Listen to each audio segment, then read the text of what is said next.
Bu, aku lapar banget. Bisa nggak masakin aku bubur? Orang lemah kayak kamu ini. Dikasih makan juga cuma mubazir.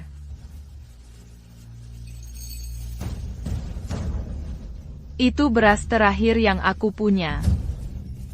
Aku sudah 3 hari nggak makan. Aku mohon. Mending mati kelaparan, daripada buang-buang beras. Ayam bertelur terus dijual. Masih lebih untung daripada nafkihin kamu. Bu, aku sungkem sama ibu.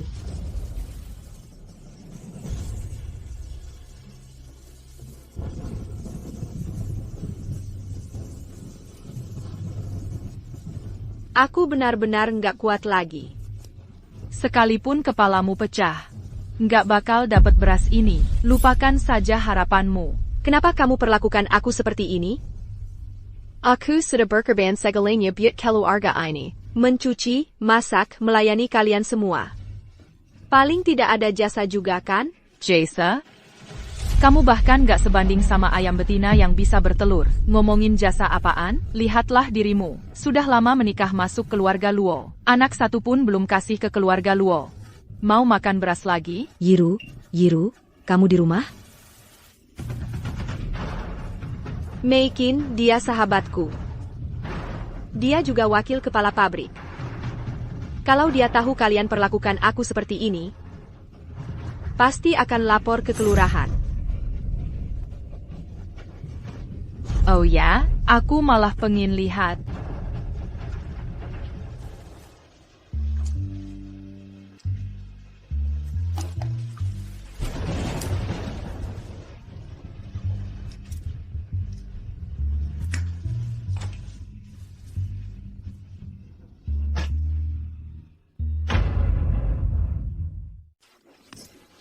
Yiru, Kamu, kok kamu bisa jadi seperti ini? Mei-chin, Luo Yonggang sama sekali tidak peduli padaku. Mereka malah mengurungku di sini. Aku sakit parah. Mereka bahkan tidak memberiku obat. Kamu ini pemalas. Cuma cari alasan buat enggak kerja. Dia mengambil sisa beras terakhirku. Diberikan ku ayam. Mei-chin, kamu wakil direktur pabrik. Laporkan mereka ke kantor kelurahan.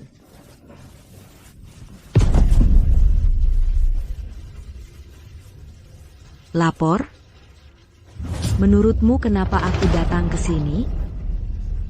Apa maksudmu? Siapa suruh kami bodoh? Wajar saja. Lihat kondisi parahmu, kamu nggak akan lama lagi.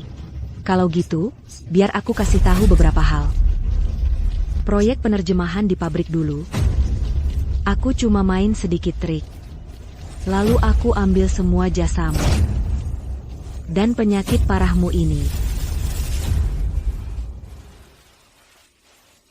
Di dalam jamu yang direbuskan Ibu Luo untukmu, aku tambahkan sesuatu yang spesial. Penyakit ini sengaja aku siapkan untukmu.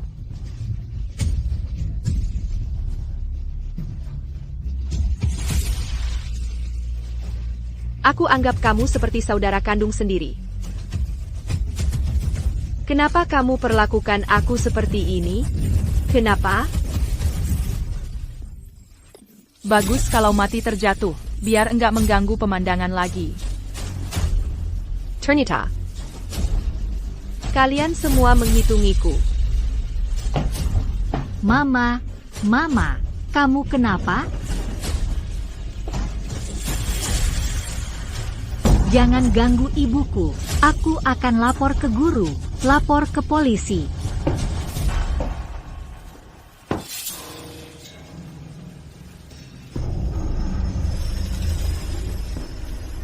Papa, mereka ganggu Mama. Ayo kita pukul orang jahat itu.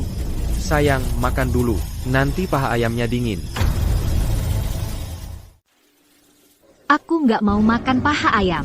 Aku mau lindungi Mama. Ayo jalan-jalan sama nenek.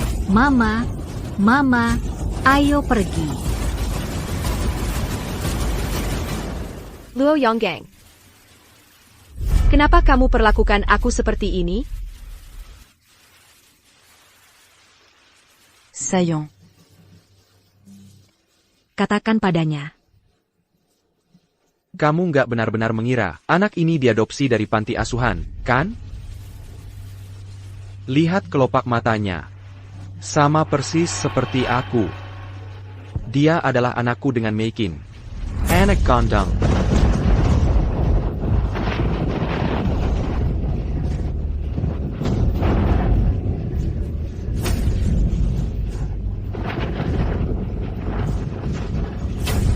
Tidak mungkin.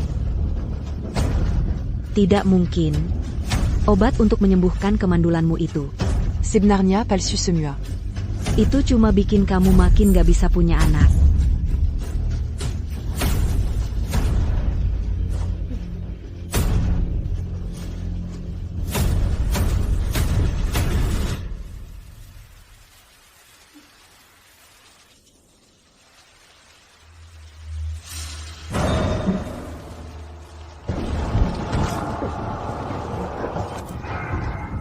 Mau pingsan? Nggak semudah itu.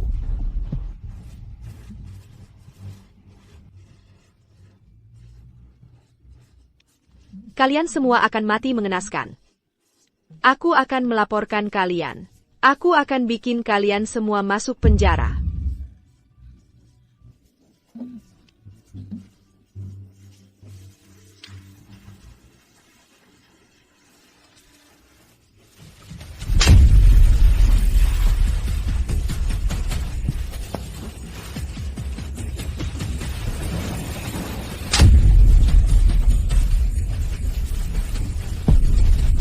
Sejak hari aku mengurungmu di gudang kayu itu, nasibmu sudah ditentukan untuk mati. Besok aku akan suruh orang menguburmu di bukit belakang.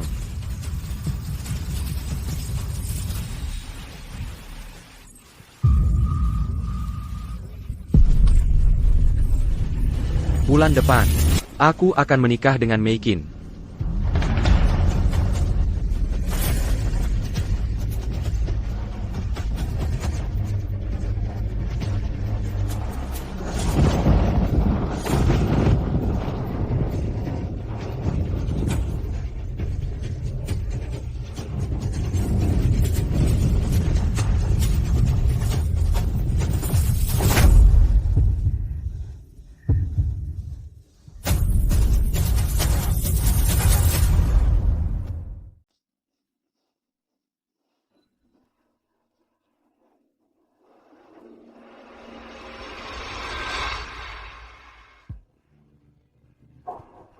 Tahun 1983.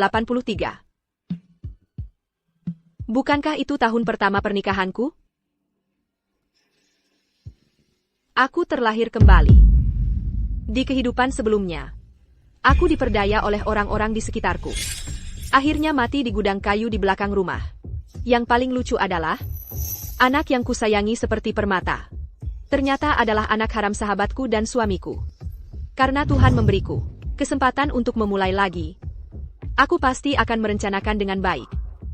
Di kehidupan ini, aku akan memiliki masa depan yang cerah.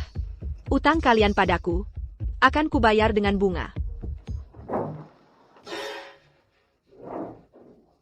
Euro. Ibu bawakan obat untukmu. Di ramuan tonik yang direbus bibi untukmu, aku tambahkan sesuatu yang spesial. Alangkah baik dan murah hatinya ibu mertua ini. Semangkak ramuan ini jelas adalah jimat kematian. Obat ini harus diminum selagi hangat. Aku akan minum nanti.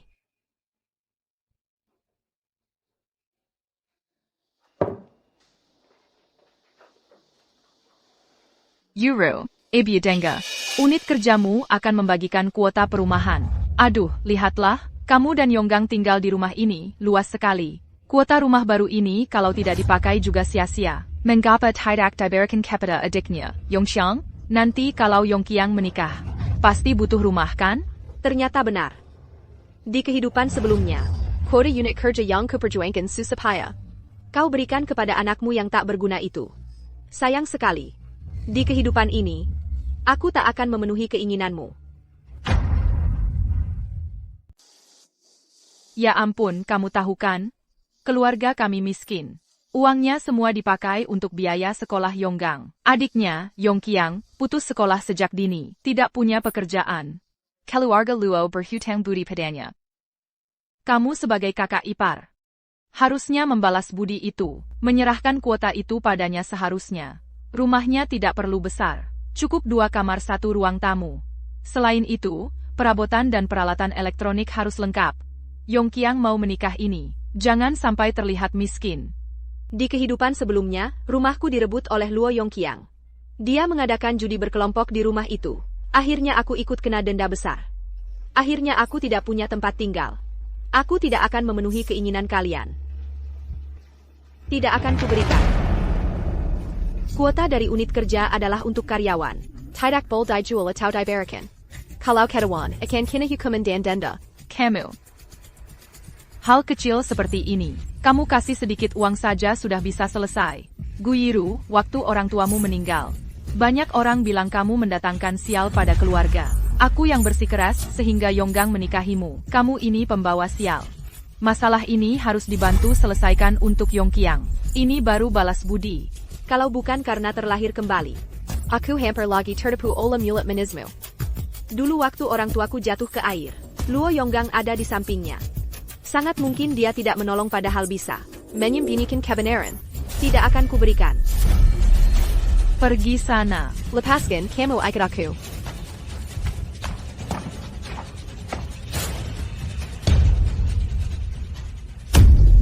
Aku tidak punya kemampuan. Aku tidak berguna. Aku tidak bisa membelikan anakku sebuah rumah. Kalau kamu tidak setuju, ibu hanya bisa mati di hadapanmu. Ya Tuhan, ayah, ibu, nasibku kok pahit sekali ya. Aku mati sendirian tidak ape, tapi jangan sampai membebani anak-anakku. Aduh, ibu. Ibu jangan bunuh diri. Ibu, kenapa ini? Jangan berpikir pendek ya. Jangan sampai kau berpikiran nekat ya. Ada apa ini?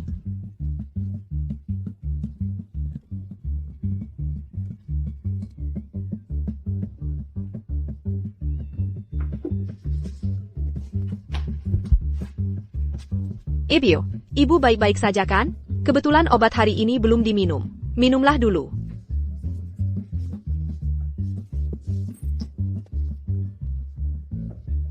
Obat ini, kau mau membunuhku ya? Bukankah ini obat tonik yang ibu rebus untukku? Jangan-jangan isinya bukan obat tonik? Ya ampun, Gusti yang Maha Kuasa. Sungguh sial nasibku ini. Menantu perempuan yang tidak berbakti ini mau memaksaku untuk gantung diri.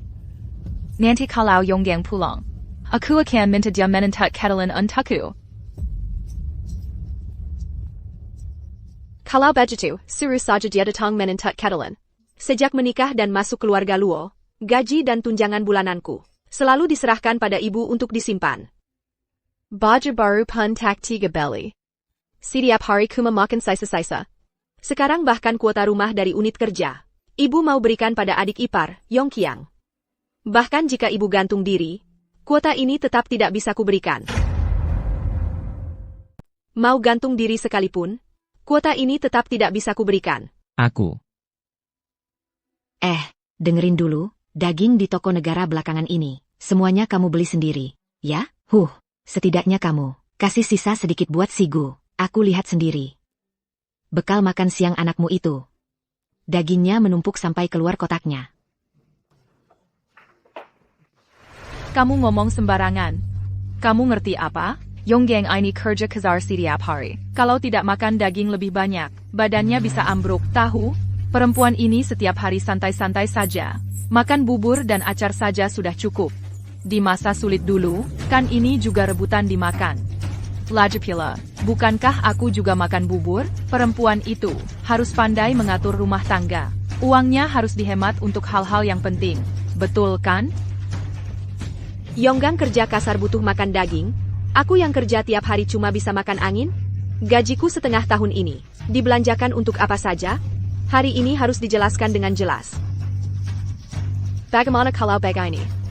Mulai sekarang, uang keluarga akan kukelola, supaya kamu tidak menganggap gajiku sebagai uangmu sendiri, untuk disubsidi ke anak bungsumu. Sampai-sampai aku yang bekerja banting tulang malah kelaparan. Ini, mana ada sisanya? Tiap bulan saja tidak pernah cukup.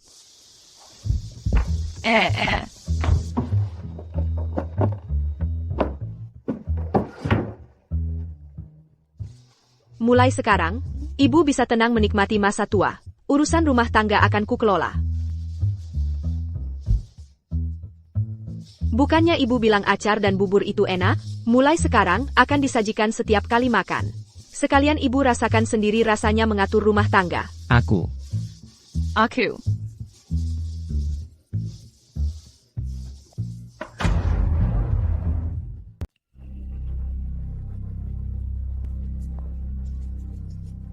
Bulan depan, aku akan menikah dengan Meikin.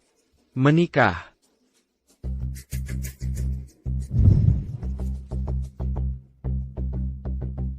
Ada apa ini? NAK, akhirnya kamu pulang.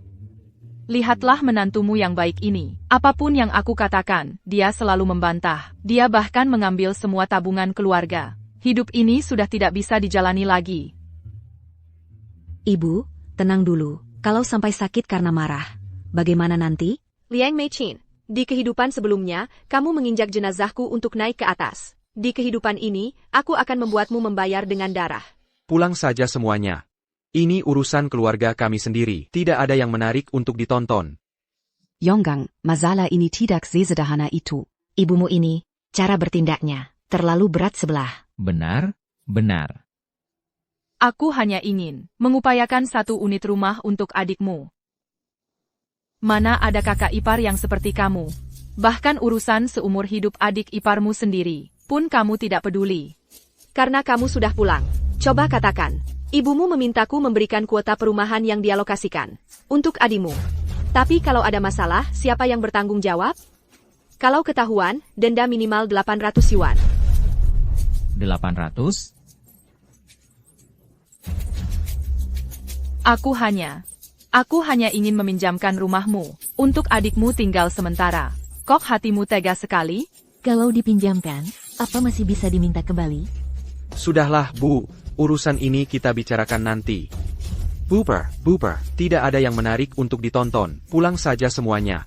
Kalian tidak perlu masak di rumah, sanggup-sanggupnya menganggur?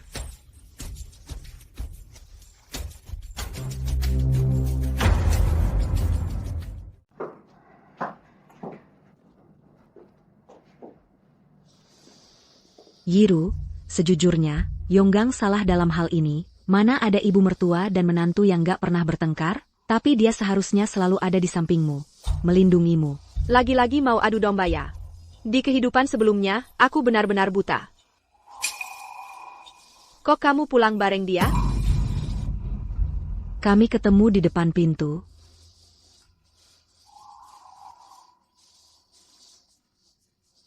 Yiru, Kondisi tubuhmu sudah membaik belum? Proyek terjemahan kelompok kita. Besok adalah batas akhirnya. Kamu juga tahu, kemampuanku jauh di bawahmu. Hanya bisa merepotkanmu. Oh iya? Waktu lewat tadi, aku lihat gaun ini. Kupikir pasti cocok banget kalau kamu pakai. Ternyata masih pakai cara yang sama. Di kehidupan sebelumnya, gara-gara gaun ini, aku termakan bujukanmu sampai begadang nerjemahin dokumen. Akhirnya semua jasanya diambil alih sama dia. Menginjak-injak hasil kerjaku, naik pangkat terus sampai jadi wakil kepala. Bahkan mengusirku dari kantor. Di kehidupan ini, aku nggak akan lagi menuruti keinginanmu. Kamu tunggu saja akibatnya.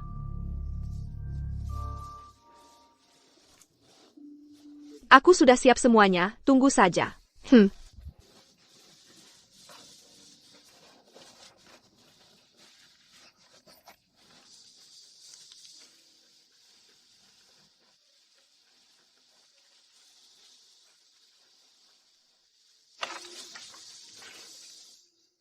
Mereka pasti nggak nyangka. Di kehidupan sebelumnya, aku nggak cuma jago bahasa Inggris, tapi juga belajar bahasa Prancis sendiri. Ini untukmu. Yiru, terima kasih ya. Kalau gitu, aku duluan ya. Rayakanlah. Aku akan, di saat kamu paling bangga, menghancurkan mimpimu. Membuatmu merasakan pahitnya jurang. Mei Qin. Sudah malam dan jalannya gelap. Ada beberapa tempat lagi yang sedang diperbaiki. Bagaimana kalau kamu makan dulu, lalu menginap di sini saja? Kamu dan Yiru sahabat baik. Bisa dibilang sudah seperti keluarga sendiri. Kalo Bejitu, Terimakazi, Kakyonggang.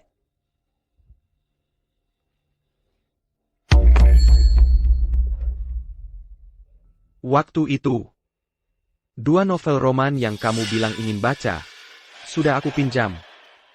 Nanti malam aku antar ke kamarmu. Kakyonggang Mazianga.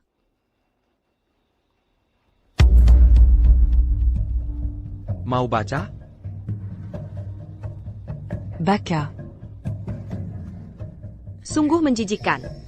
Di kehidupan sebelumnya aku tidak menyadari gerakan-gerakan kotor ini. Aku lihat malam ini. Apakah mereka masih akan berbuat mesum di kamar? Mei Qin, makan lebih banyak daging. Lihat kamu kurusnya. Tidak seperti orang tertentu, yang hanya menganggur di rumah, tidak memberikan kontribusi apapun ke pabrik. Hanya menghabiskan makanan. Terima kasih, Ibu. Ibu benar-benar sangat menyayangiku. Bu, kata-kata ibu ini. Justru sup ini, Mei Qin harus banyak minum. Mei Qin kan tidak pernah menganggur dimanapun. Lihat, matanya sampai cekung. Jangan-jangan kecapean.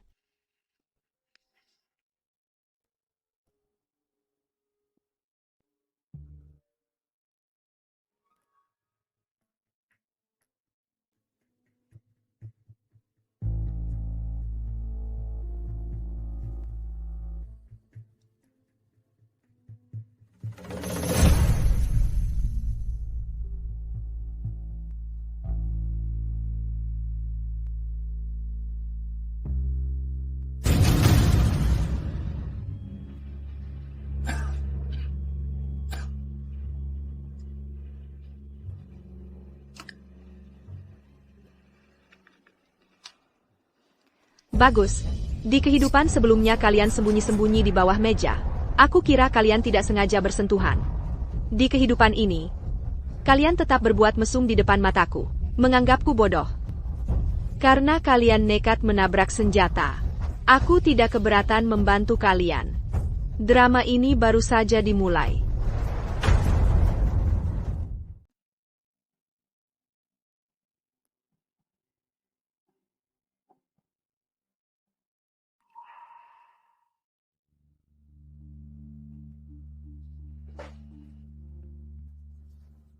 Akhirnya dia juga masuk perangkap. Kakyonggang.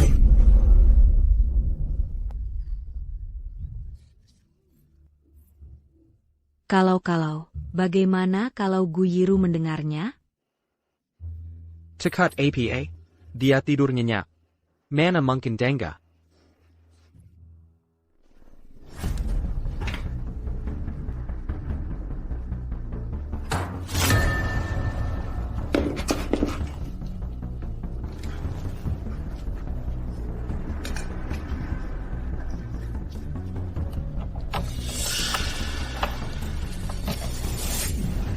Kakyonggang.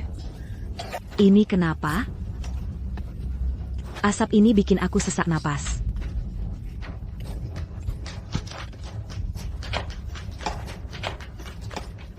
Cepat, kamu keluar dulu.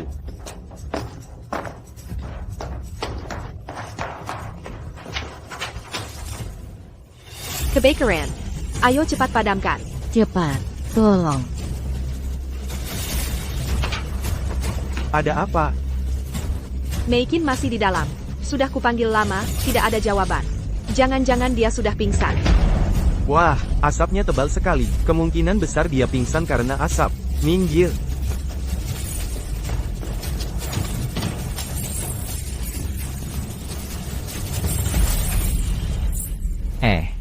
Yonggang, kamu ngapain? Kok kamu gendong Meikin? Kok kamu gendong Meikin?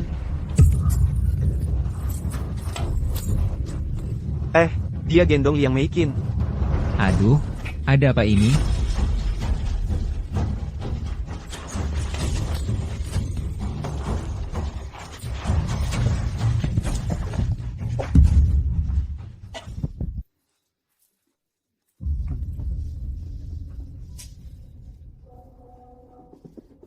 Semuanya, jangan salah paham.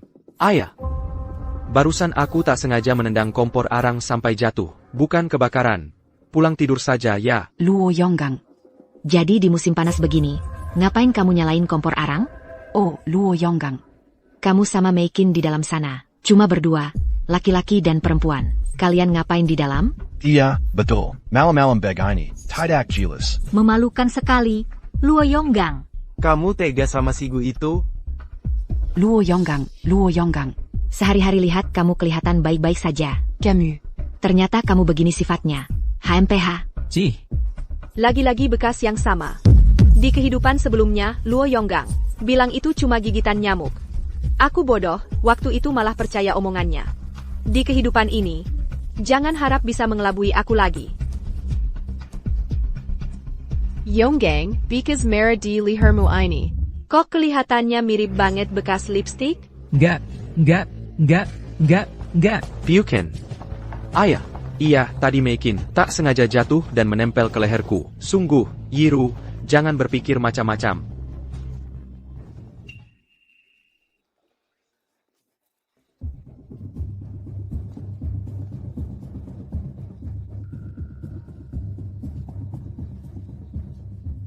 Yiru. Dengarkan penjelasanku. Ini cuma salah paham. Yiru, bukannya beberapa hari lagi ulang tahunmu? Kakak Yonggang sengaja datang cari aku, buat bahasin kejutan buat kamu. Siapa yang percaya? Minger. Kalian pada ribut apa sih? Anakku mana mungkin melakukan hal yang menyakiti istrinya. Ini pasti cuma salah paham. Yiru, aku nggak nyangka urusannya bakal jadi kacau begini. Yang ada di lehermu itu adalah kalung yang paling aku suka. Aku cuma pernah bilang sekali ke Yonggang. Nggak nyangka kamu benar-benar beliin buat aku. Ini buat aku ya?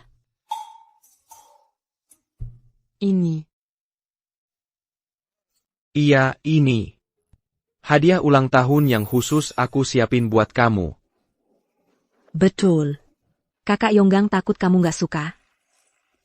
Makanya suruh aku coba pakai dulu.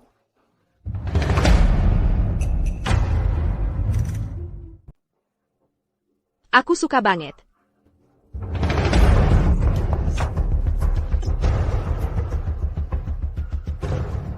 Meikin dan Yonggang sudah bekerja keras. Malam-malam pintu dikunci di dalam kamar. Ternyata selama ini menyiapkan kejutan untukku. Masa iya? Siapa yang percaya? Kamu pura-pura apa sih? Menurutku ini pasti ada yang tidak beres. Tengah malam begini, cuma laki-laki dan perempuan berduaan. Cuma Yiru yang baik hati percaya omongan kalian. Jangan pikir kami tidak tahu perbuatan kalian yang kotor ini. Iya, betul. Jangan asal bicara. Ini semua salah paham. Aku masih ada urusan di rumah. Aku duluan ya. Sudah. Ikut-ikutan apa? Pulang semua, tidur. Aduh, Pulang. Siapa yang mau peduli? Ikut campur urusan orang.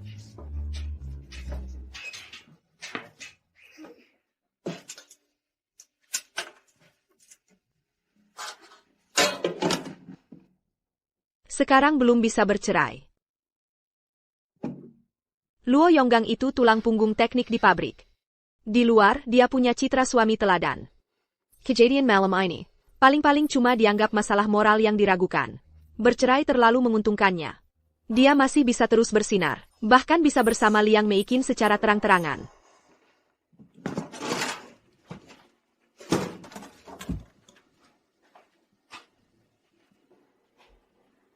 Aku akan membuat Luo Yonggang kehilangan nama baik. Kehilangan pekerjaan yang dia banggakan. Buyer dia dan Liang Meichin sailing serang seperti anjing. Hidup dalam kesensaran. Sekarang masih jauh dari cukup.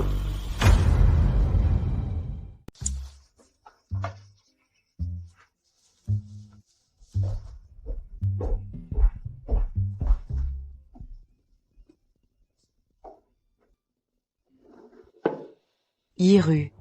Tadi malam, benar-benar salah paham. Aku dan Yonggang bukan seperti yang kamu pikirkan. Aku tahu kok. Kalian sedang menyiapkan kejutan untukku ya? Aku. Kok ada kejutan ulang tahun lagi? Selain kalung emas, jangan-jangan ada gelang giok juga? Anting mutiara.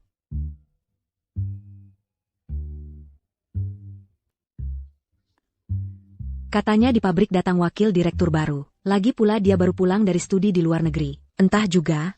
Jongan dia akan menuzakan kita para pikir jawanita. Aku justru merasa tidak perlu khawatir. Katanya waktu di Prancis, wakil direktur itu pernah memimpin proyek kerja sama teknologi Tiongkok Prancis. Membantu pekerja Tionghoa setempat menyelesaikan sengketa perburuhan. Orang yang seperti ini yang memikirkan para pekerja. Bisa punya niat jahat apa lagi?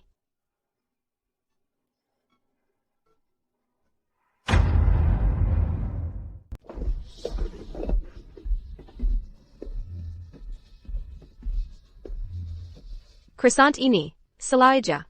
Kelebihan satu huruf T. Masa sih?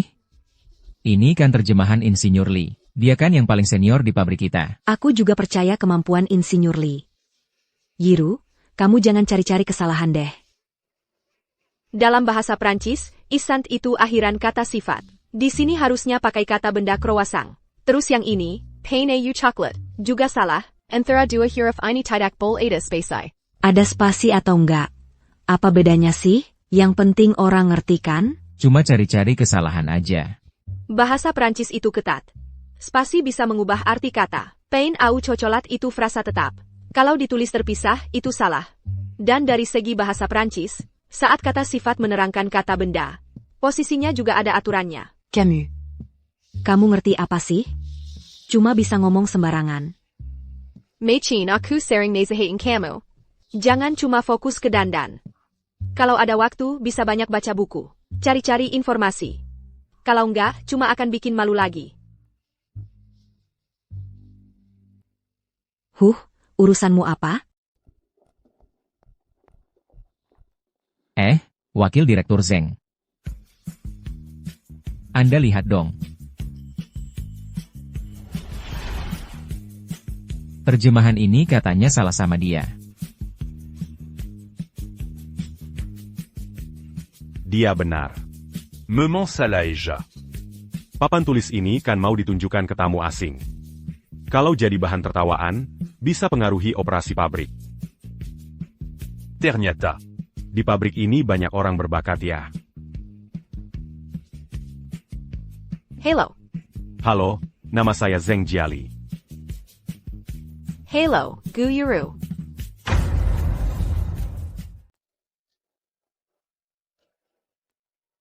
Apa kamu pernah sekolah di luar negeri? Tidak. Aku belajar dari radio, dan bahan-bahan yang kubeli dari lapak buku. Belajar bahasa Prancis secara otodidak. Bahasa Prancis bukan hal yang mudah dipelajari. Bisa belajar sendiri sampai sejauh ini. Semangat dan kecerdasanmu ini sungguh jarang ditemui di pabrik ini.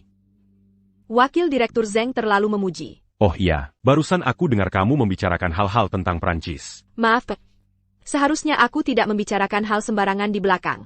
Aku membaca tentang Anda di koran korban buruh pelopor. Melihat laporan tentang Anda. Hanya saja di koran tidak ada foto Anda. Tak kira Anda masih sangat muda. Terutama saat Anda memperjuangkan hak-hak pekerja Tionghoa kami. Sikap dan tanggung jawab ini pasti bisa mendorong gelombang reformasi di pabrik kami. Tak kira masih ada yang ingat hal-hal lama ini. Karena dasarmu dalam bahasa Prancis cukup kuat. Aku punya sebuah naskah terjemahan kontrak dagang Tiongkok Prancis. Bisakah kamu bantu memeriksanya? Pabrik akan bernegosiasi dengan pedagang Prancis untuk pengadaan peralatan. Hal ini tidak bisa ditunda. Tidak masalah. Xiaogu. Aduh. Cepat pulang dan lihat. Ibu mertuamu membawa beberapa orang. Memindahkan barang-barang ke kamarmu. Aduh, ada juga adik iparmu. Menurutku sih. Mereka mau merebut kamar kosongmu itu. Cepat. Cepat pergi. Melihat situasinya, sepertinya akan terjadi konflik. Dia sendirian mungkin tidak bisa menghadapinya.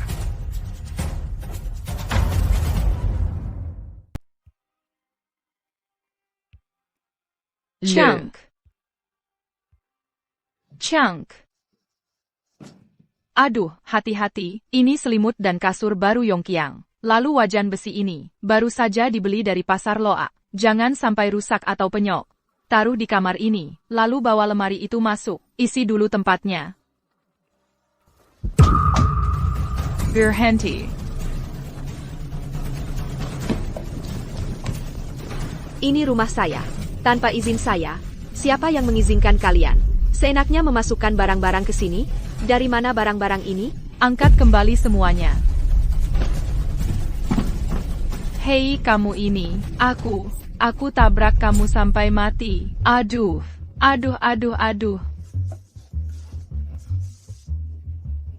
Kamu sudah menikah dengan keluarga Luo. Ini juga rumah saya. Aku menyuruh anakku pindah ke sini. Ada yang salah? Lagi pula, Aku minta kamu meminjamkan kuota unitmu untuk Yongqiang. Kamu juga tidak setuju. Kalau begitu anakku pindah ke sini tinggal bersamaku. Ada masalah apa? Kamu harus paham, kalian baru bisa tinggal di rumahku. Setelah Luo Yonggang menikah denganku. Rumah ini atas namaku. Kalau mau mengurus anakmu, bawa barang-barangmu ke rumah dia. Aku Malasius. Tapi mau tinggal di rumahku tidak boleh. Aduh, ya Tuhan, mari Samuel lihat. Inilah menantu yang didapat keluarga Luo kami. Sungguh hebat, mau membunuh mertuanya sendiri, agar kalian bisa menikah. Tabungan keluargaku habis terkuras. Semua sudah kuberikan. Sekarang Yongqiang tidak punya apa-apa lagi. Bisa-bisanya aku melihat anakku sendiri. Kelaparan? Omonganmu itu tidak ada gunanya. Kamu ini menantu. Tidak mau bantu, malah egois seperti ini. Kamu benar-benar orang yang tak tahu balas budi. Dulu kalau bukan karena Yongqiang berkorban, mana mungkin Yonggang bisa bersekolah? Dan pekerjaan ini juga. Ini semua hutang kalian padanya, harus dibayar. Lejipila kamu menentuku, berani-beraninya melawan aku. Yongqiang masak. Aku lihat siapa yang berani. Utang keluarga Luo, kalian sendiri yang bayar. Apa hubungannya dengan aku? Waktu menikah dulu, rumah ini, termasuk semua perabotan dan peralatan elektronik di dalamnya, semua tabungan orang tuaku. Kamu dan Luo Yonggang kumabawa koper masak. Telanjang bulat, mahar 1 sen pun gak ada, jam tangan yang layak pun gak punya. Va, keluarga Luo ini masuk menantunya. Keluarga Luo ini benar-benar keterlaluan. Selama ini, makan, pakai, semua pakai uangku. Muka apalagi bilang habiskan harta keluarga? Aku egois? Kejiku kamu ambil semua. Tiap bulan kasih Luo Yongqiang 230 rupiah. Aku pura-pura nggak tahu. Sekarang sudah terang-terangan. Mari kita bicara jelas. Kapan uang ini dikembalikan padaku? itu uang ibu kasih aku. Apa hubungannya dengan kamu? Masa harus dikembalikan? Ibumu setengah hidup nggak kerja. Dari mana dapat uang? Nggak mengaku, bagus. Aku kehilangan uang di rumah. Laporkan ke kantor polisi buat tangkap pencuri, nggak masalah kan? Lebih dari 100 rupiah, paling nggak bisa bikin kamu tinggal di rumah tahanan beberapa waktu. Jangan salahkan aku nggak kasih muka. Rumah tahanan paling nggak tempatnya gratis.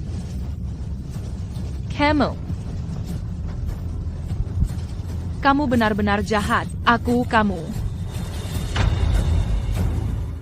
Kau benar-benar jahat. Kau.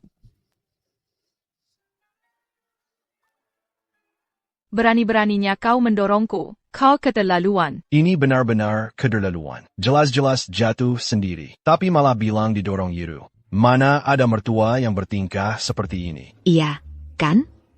Mana orangnya? Jangan ikut campur. Angkat. Bawa semua barang ini masuk, cuma memenuhi tempat. Hari ini, selama aku masih ada di sini, tidak ada yang boleh masuk.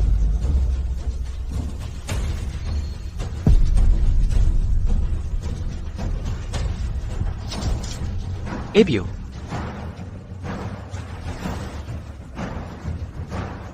Euro.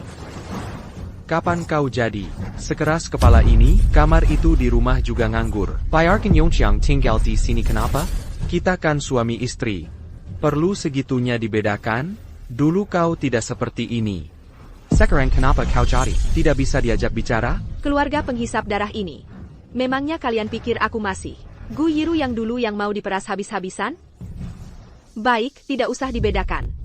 Kalau begitu, serahkan semua gajimu padaku. Biaya hidup di rumah juga kau tanggung setengah. Kalau Luo Yongqiang mau tinggal di sini, bayar sewa 80 yuan per bulan padaku. Sekarang juga aku bisa izinkan dia pindah masuk. 80 yuan? Mending kau merampok saja, cuma rumah jelek begini. Kau sewakan 80 yuan, kau gila uang ya? Aku yang sewa.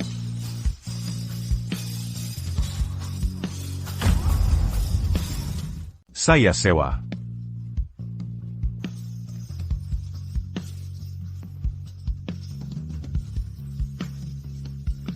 $80 saya sewa. Boleh? Wakil Direktur Zeng. Kamu yakin mau menyewa? Rp176.000 ini bukan jumlah kecil. Saya serius. Wakil Direktur Zeng. Kamu juga lihat. Halaman ini tidak aman. Menyewa di sini mungkin akan membawa masalah buatmu. Saya tidak takut masalah. Justru kamu yang sendirian menghadapinya lebih tidak mudah.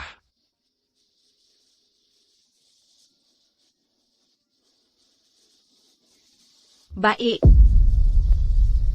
Kalau gitu saya beres-beres dulu. 2 hari lagi pindah ke sini. Gu Yiru. Kamu benar-benar wanita yang tidak tahu malu. Kamu minta izin saya, langsung setuju menyewakan ke dia? Wakil direktur baru datang. Kamu sudah cari cara untuk menggoda dia. Lihat pria langsung nempel. Wakil Direktur Zeng. Urusan keluarga kami membuatmu tertawa. Rumah ini tidak disewakan. Silakan cari tempat lain. Kamu pantas bicara soal malu? Aduh. Kamu. Gu Yiru, kamu jahat sekali. Berani-beraninya kamu memukul anakku. Kamu yang tidak punya orang tua. Apa kamu juga ingin membawa sial anakku sampai mati? Aduh. Anakku sungguh malang nasibnya. Ternyata, menikahi wanita yang kejam dan tak berperasaan sepertimu.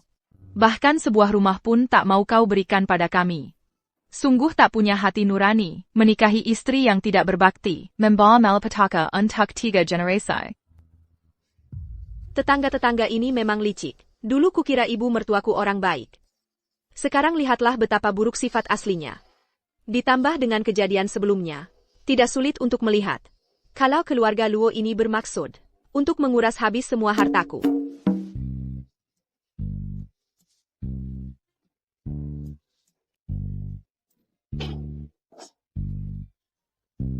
Orang tuaku meninggal sejak lama. Mereka hanya meninggalkan satu rumah ini sebagai tempatku berlindung. Saat baru menikah, keluarga Luo bilang hanya tinggal sementara.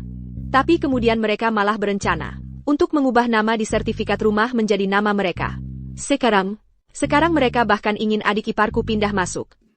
Mereka ini sebenarnya ingin hidup bersamaku. Atau justru ingin merampas sisa-sisa kininggan terkerku? Keluarga ini Kelihatannya memang ingin menguras habis harta orang. Sungguh bukan manusia. memerlukan. Hah? Jadi selama ini baik ke Yiru, karena mengincar harta orang tuanya. Sertifikat rumah ini atas nama Yiru. Kalau ordemen gumpet di sini biut APA, Yiru, gadis malang ini, sudah kehilangan orang tuanya. Lalu malah diincar oleh keluarga yang jahat ini. Saya bicara padamu, adik ipar. Berani-beraninya kamu tinggal di sini? Menurut saya, rumah ini sebaiknya disewakan ke wakil direktur Zeng. Benar, wakil direktur Zeng orangnya jujur, lurus hatinya. Yiru, kamu bisa tenang menyewakannya padanya.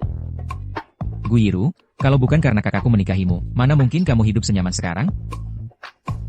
Kalau menurutmu begitu, rumah peninggalan orang tuaku, gajiku sendiri, ternyata itu berkat keluarga Luo?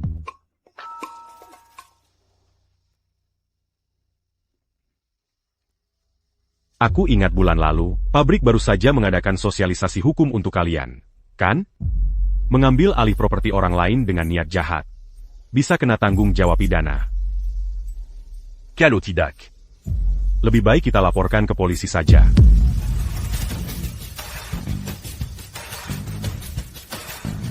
Yang Kiao. Pulang dulu.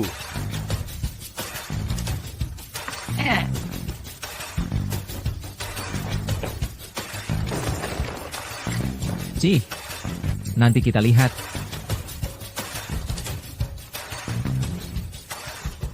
Baru segini sudah tidak tahan? Ini baru permulaan. Meza. Hei, kamu dengar kabar ini? Wakil direktur pabrik tinggal di kamar samping rumah Guyiru. 80 yuan sebulan loh. Harganya ini, tapi pekerja biasa. Hampir sebulan gaji. Iya, betul. Mertuanya kemarin menangis sedih di halaman. Sebagai menantu, bahkan adik ipar laki-laki pun tidak bisa ditoleransi. Hanya melihat uang. Masih mahasiswa loh. Bahkan bakti dasar pun tidak ada. Demi sedikit uang sewa, benar-benar tidak tahu malu.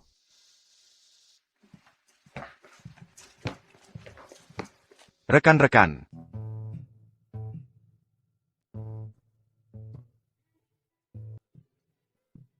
Rekan-rekan, mari saya perkenalkan. Ini adalah wakil direktur baru pabrik kita, Zheng Yali. Wakil direktur Zheng. Baru kembali dari studi di Prancis. Adalah tulang punggung teknik pabrik kita. Wakil direktur baru itu benar-benar tampannya. Gayanya ini, berdiri saja sudah berbeda dengan orang lain. Siapa yang menerjemahkan dokumen ini? Ini untukmu. Yiru, terima kasih ya. Sangat bagus. Wakil direktur Zheng ingin bertemu dengan penerjemah ini. Seya.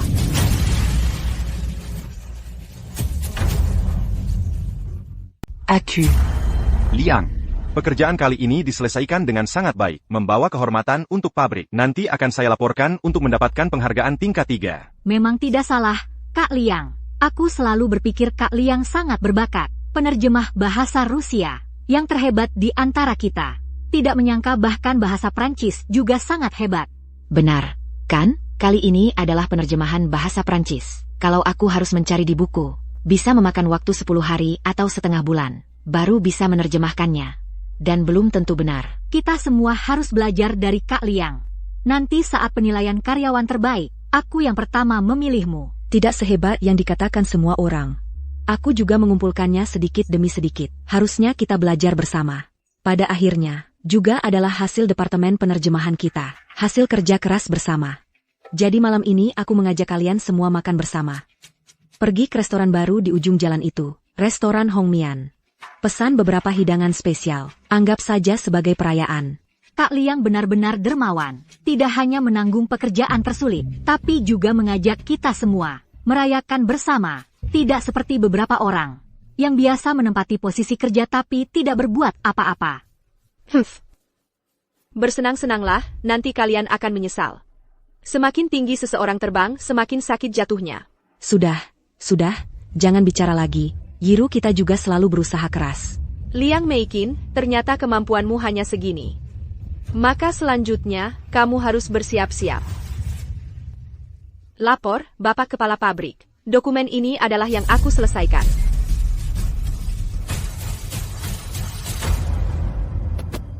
Dokumen ini saya yang menyelesaikannya.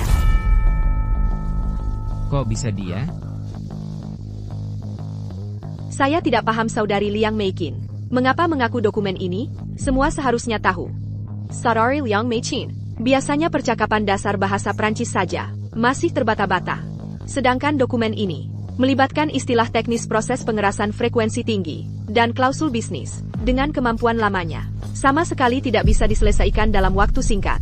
Terjemahan berkualitas tinggi seperti ini. Kemampuan Yiru pasti lebih baik darinya. Berdasarkan apa kau menuju Sambarangan? Meskipun dulu bahasa Prancis saya tidak bagus, bukan berarti saya tidak berusaha. Mengapa menilai saya dongan pendangan lama? Jangan kira karena kau bisa beberapa kalimat bahasa Prancis, lalu merasa lebih unggul. Memang Meikin belakangan ini sangat berusaha. Yiru, jangan terlalu gegabah. Ya, kau tidak bisa menyangkal kemajuannya. Hanya ingin mengklaim semua prestasi untuk diri sendiri. Orang macam apa ini? Sangat picik. Yiru, saya tahu. Kau yeri dongan dokumen terjemahan saya. Dipuji oleh kepala pabrik. Lagi pula, ini adalah pertama kalinya pabrik kami bekerja sama dengan pihak Prancis. Dalam dokumen penting mesin CNC. Sangat berarti. Tapi kita berteman. Kau tidak perlu memfitnah saya seperti ini. Kepala pabrik, boleh saya lihat? Oh.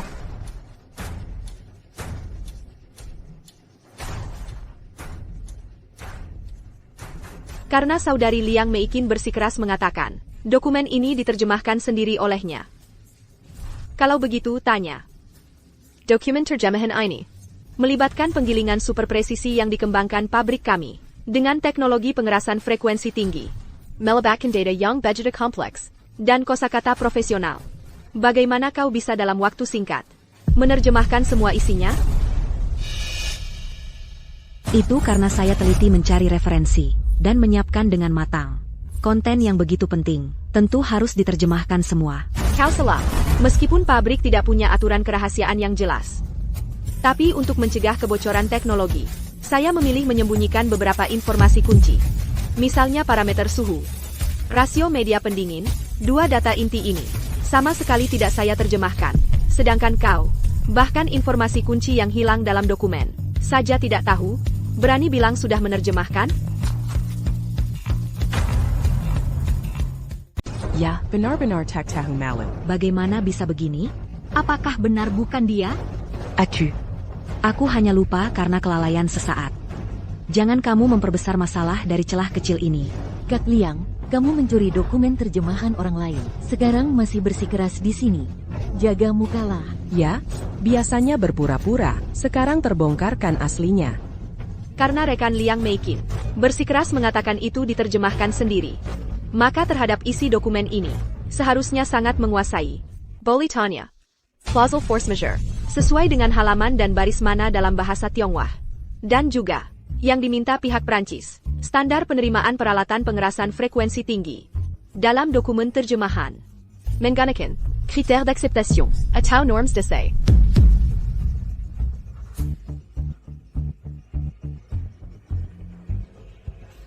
Dokumen yang diterjemahkan sendiri, bahkan klausul paling dasar ini, tidak bisa diterjemahkan? Aku. Waktu itu aku.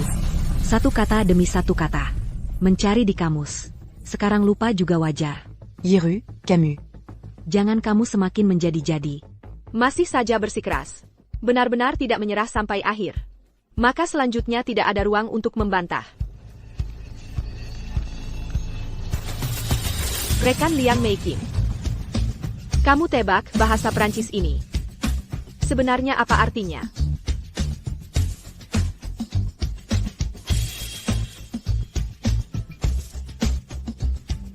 Terjemahan oleh Gu Yiru. Baris bahasa Prancis ini artinya, terjemahan oleh Gu Yiru, adalah tanda tangan saya. Ini adalah tanda tangan saya. Jadi, siapa sebenarnya yang mencuri hasil terjemahan siapa? Kita salah menuduh Yiru. Iya. Pasti dia yang mencuri milik Yiru. Saya juga percaya pada Yiru. Tingkat kemampuan Yiru, kita semua sudah melihatnya, kan? Apakah benar dia yang mencurinya? Seharusnya tadi tidak membelanya.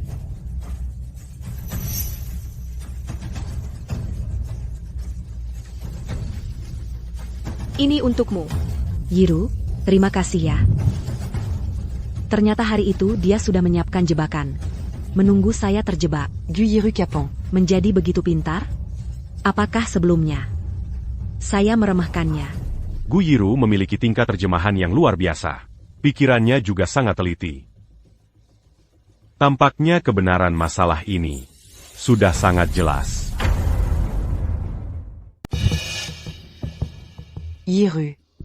Aku merasa kurang enak badan beberapa hari ini. Kepalaku pusing. Jadi kacau saat ambil dokumen. Sekarang setelah diperiksa baik-baik, baru sadar ambil dokumen terjemahanmu. Aku benar-benar tidak sengaja. Liang Meikin, kau mencuri hasil kerja rekan. Sifatmu bermasalah. Dipotong bonus setengah tahun dan gaji bulan ini. Catat pelanggaran berat. Masuk ke arsip personalia. Kalau mengulangi lagi, langsung dipecat. Kami tidak butuh orang berperilaku buruk. Gu Yiru. Aku pasti akan baladondam Antukini. Ibu Liang, tolong perhatikan sikapmu. Salah ambil dokumen, alasan yang bagus. Sudah ketahuan belangnya, kan? Mencuri? Ya, cari alasan yang lebih meyakinkan saja tidak bisa. Akting Ibu Liang ini, sayang tidak main film. Sungguh disayangkan.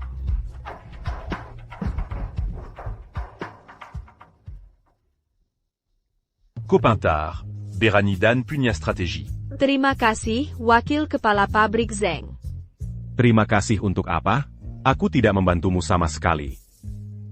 Aku tahu Bapak memperhatikan semuanya. Bapak membiarkanku menangani sendiri masalah ini. Karena Bapak percaya pada kemampuanku. Itulah alasanku berterima kasih. Kau sepenuhnya bisa membela hakmu sendiri. Yang bisa kulakukan hanyalah menghargaimu. Dan mendukungmu. Xiaogu. Dokumen yang kamu buat ini, terjemahannya sangat bagus. Setelah dilihat oleh perwakilan Prancis, langsung acung jempol. Departemen Penerjemahan, sedang kekurangan seorang wakil kepala. Kemampuanmu bagus, tanggung jawabmu kuat. Apakah kamu bersedia memikul tanggung jawab ini? Saya bersedia. Terima kasih, Pak Direktur. Terima kasih atas kepercayaan organisasi. Jangan terima kasih sama saya. Ini Wakil Direktur Zeng, minggu lalu dalam rapat menyarankan untuk memberikan kesempatan promosi kepada rekan-rekan yang menonjol di bidang penerjemahan teknis. Jadi, barulah ada lowongan ini. Yang mampu yang dapat posisinya. Ini seharusnya memang milikmu. Benar, ini seharusnya memang milikku. Aku hanya mengambil kembali apa yang direbut dariku saja. Tapi ini bukan akhir. Liang Meiqin. Pertunjukan yang seru baru saja dimulai.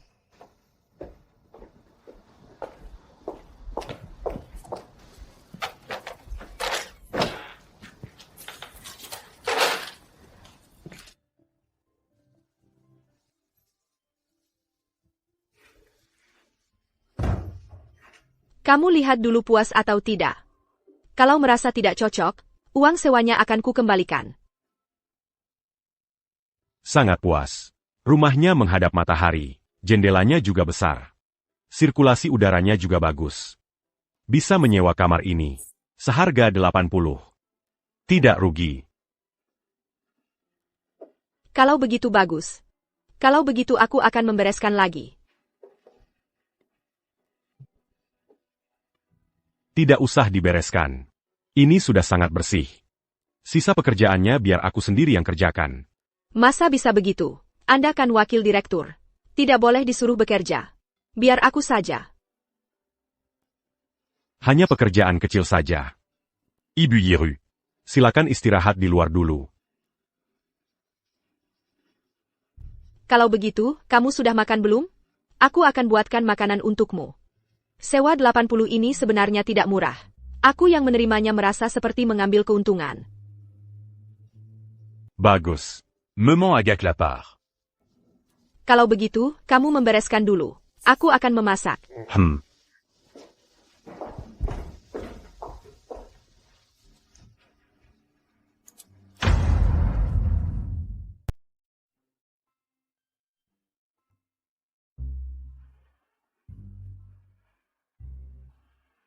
Yiru. Antara Camus dan Luo Yonggan. Maaf kalau lancang. Cuma, cara keluarga Luo, sulit dibilang tulus memperlakukanmu.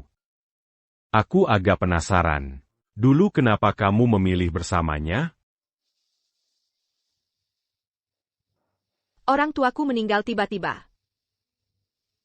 Hujan deras di musim panas tahun itu. Membalikan perahu kecil kami di sungai. Waktu itu aku selalu linglung sepanjang hari. Yonggang yang selalu menemaniku. Mertua membantuku merebus obat. Adik ipar laki-laki membantuku urus pemakaman. Lalu Yonggang mengajak menikah. Aku pun setuju. Tapi suatu hari, akuntan Wang di pabrik mabuk, tak sengaja bocor mulut. Hari itu Yonggang melihat dari tepi sini. Dia tidak terjun menyelamatkan, juga tidak lari cari bantuan. Mereka mungkin mau makan warisan janda, ya? Bertahun-tahun ini. Kamu banyak menderita, ya? Aku pernah bermimpi. Di mimpi itu, aku sakit parah. Diusir tinggal sendiri di gudang kayu. Tapi mereka bahkan sebutir nasi, enggan memberikanku. Lebih baik mati kelaparan, daripada buang-buang makanan. Penyakit ini sengaja kusiapkan untukmu. Dia anak kandung aku dan Meikin.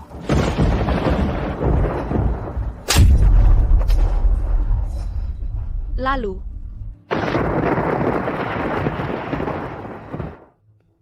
TAPI. Untungnya aku terbangun. Semua bisa dimulai dari awal. Waktu itu aku terlalu bodoh. Dibutakan oleh yang disebut Kipalsuan dan Keperpuran. Camus Bucambodo. Terlalu baik hati. Kebaikan itu seharusnya berharga. Tapi kalau tidak punya ketegasan. Mala jadi un pan bagi serigala danarimo. Tapi kamu sekarang. Matamu bersinar. Hatimu punya pegangan. Ini bagus. Terima kasih. Rasanya begini ya, dipahami orang. Seperti sendiri berjalan lama di kegelapan malam. Akhirnya melihat lampu yang menyala. Yiro. Gawat. Suamiku baru pulang dari ujung gang. Bilang lihat adik iparmu. Membawa sekelompok orang ke sini. Yonggang juga ada di situ. Kayaknya. Dia mau bantu adiknya pindah paksa ke sini. Tampaknya. Mereka sudah hitung hari aku pindah masuk. Mau ulang trik lama. Jangan harap. Aku takkan biarkan vampir ini berhasil.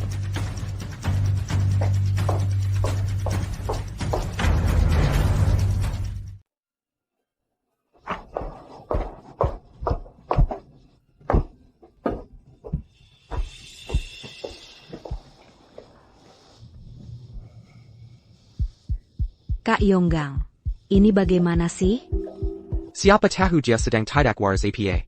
Rumah yang bagus tidak diberikan ke adikku. Malah mau disewakan ke kepala pabrik itu. Mau menjilat orang atas? Aku bisa paham. Tapi, jangan sampai menginjak keluarga sendiri untuk naik. Kak Yonggang, kau sungguh dirugikan. Liang Meichin. Ingatanmu memang payah.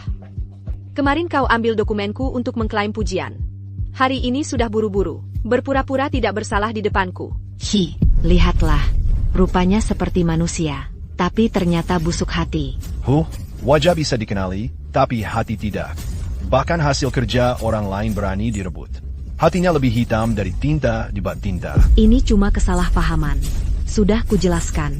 Yiru, kenapa Komazi te rumant besar-besarkan? Oh. Cuma kesalahpahaman, bisa-bisanya pabrik memberi hukuman seberat ini, bonus setengah tahun dan gaji bulan ini dipotong. Diberi catatan pelanggaran berat, dicatat di arsip pribadi, diberi peringatan untuk dipecat. Kau pikir semua orang bodoh? Betul. Sifat orang ini memang tidak baik. Aku bisa bersaksi, kemarin di pabrik, kepala pabrik sudah bilang di depan semua orang. Hal ini sudah pasti. Mau cari alasan lagi? Ya ampun. Dicatat di arsip. Ini noda yang akan melekat seumur hidup. Nanti, jangan harap bisa dinilai pekerja teladan atau naik gaji. Semuanya hancur. Benar, kan? Catatan pelanggaran berat ini. Di arsip tercatat, dengan jelas. Kau lari kemanapun, tidak bisa lepas, kan? Kakak.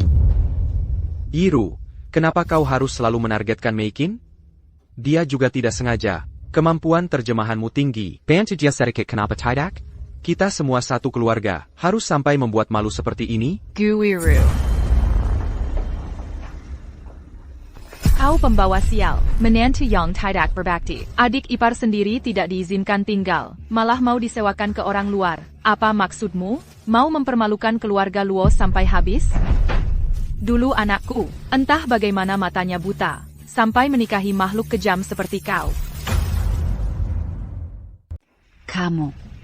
Menurutku wakil direktur Zeng tinggal di sini wajar-wajar saja. Itu kan rumahnya Yiru. Mau disewakan ke siapa ya terserah dia. Di sertifikat rumah jelas-jelas tertulis namanya. Masa kamu mau merebut paksa? Lagi pula, dulu waktu mengizinkan wakil direktur Zeng tinggal, semua tetangga di kompleks ini dengar jelas-jelas. Sekarang mau ingkar janji, jangan-jangan cuma ngincar uang sewa itu. Kamu sudah gila uangnya? Iya, dulu kan sudah disepakati. Menurutku sih, dia cuma iri dengan uang sewa Nonagu. Betul sekali. Dia yang mengancam mau lapor polisi. Aku sudah tanya BBG di jalan sebelah.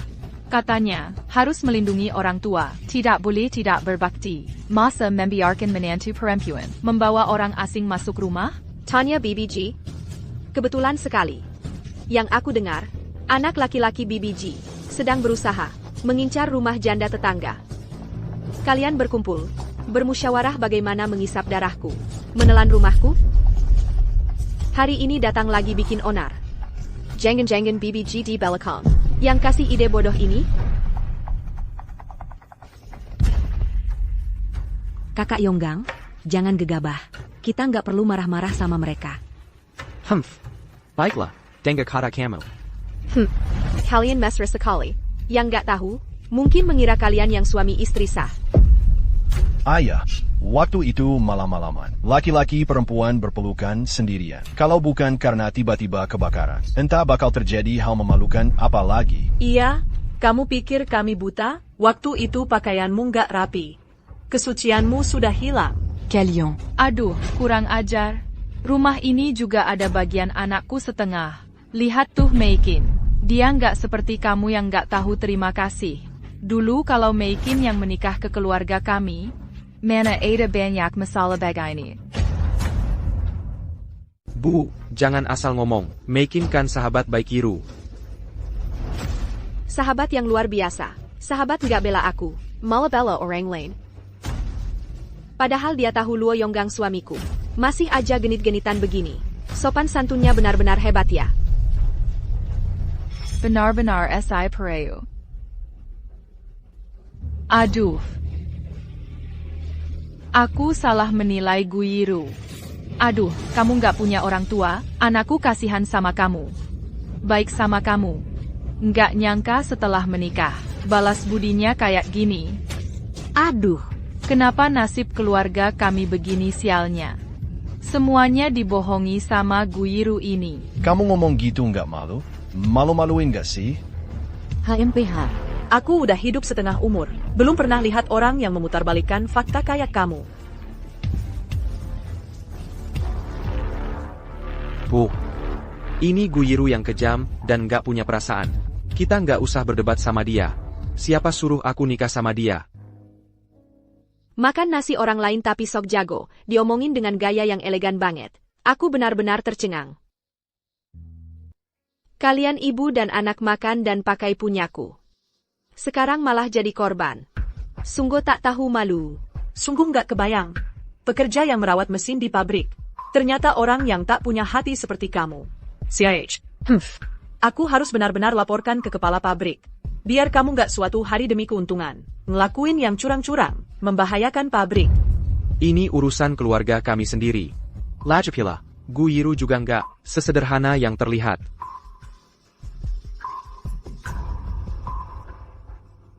Aku cuma lihat kalian sekeluarga. Mansac de Zidia. Jadi rumah ini pasti aku sewa. Aku mau lihat siapa yang berani buat keributan. Kamu siapa sih? Nggak takut aku sobek kamu?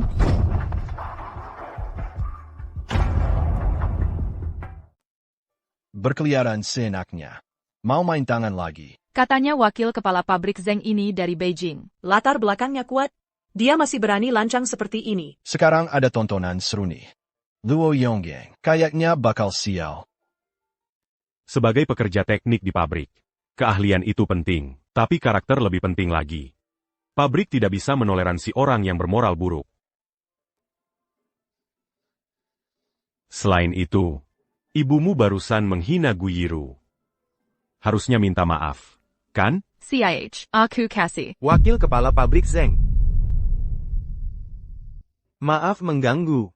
Wakil Kepala Pabrik Zeng ada? Sekretari Lin. Ada apa, Sekretaris Lin? Wakil Kepala Pabrik Zeng. Ini parameter penyetelan peralatan yang baru dikirim ahli Soviet.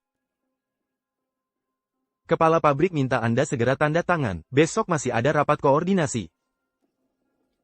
Sekarang sudah tidak ada yang melindungimu, kan? Mau aku minta maaf sama kamu? Mimpi kali. Bu, jangan bicara lagi. Minta maaf saja. Suruh aku minta maaf? Dasar apa? Aku sudah tua bangka. Mau kamu injak-injak dan siksa? Aduh, ya Tuhan, kenapa engkau tidak membuka mata melihat? Aduh, Bu, tenang dulu. Bu, jangan sampai sakit. Kalau Yiru tidak mau mengalah. Aku yang minta maaf untuk Anda. Lagi pula kalian kan satu keluarga. Ngapain dipermasalahin?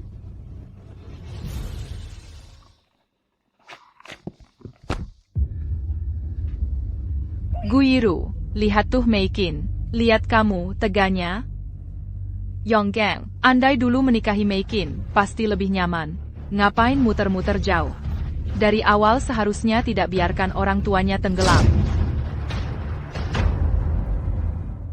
Seharusnya dulu aku tidak membiarkan orang tuanya tenggelam seperti itu.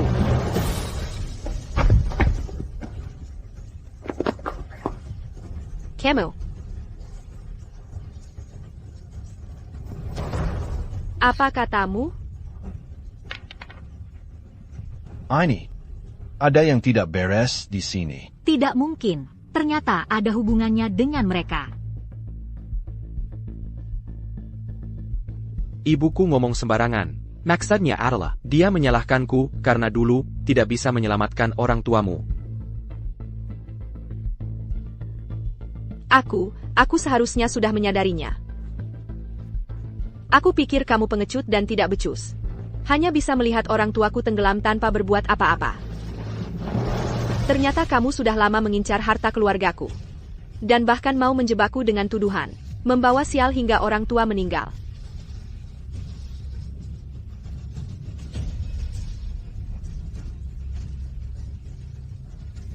Sekretaris Lin, ada hal yang perlu bantuanmu. Peristiwa tenggelamnya orang tua Guyiru dulu. Perlu kamu bantu selidiki sampai jelas. Aku juga dengar, saat itu ada saksi mata. Melia Liu Yonggang ada di tempat kejadian. Semoga kamu bisa cari tahu juga. Hal ini sangat penting. Harus hati-hati. Wakil Kepala Pabrik Zeng, tenang saja. Aku pasti akan berusaha sekuat tenaga. Baiklah. Karena kalian mendengarkan kata-kata BBG dan ingkar janji. Maka sekarang aku akan laporkan ke polisi. Kita pergi bersama ke kantor polisi untuk menjelaskan semuanya. Sekalian menyelidiki peristiwa tenggelamnya orang tuaku.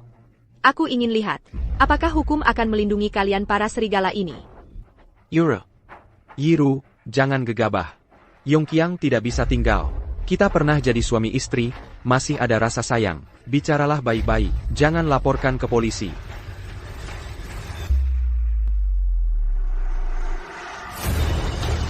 Hari ini aku akan katakan dengan jelas di sini. Tidak hanya Luo Yongqiang yang tidak bisa pindah masuk.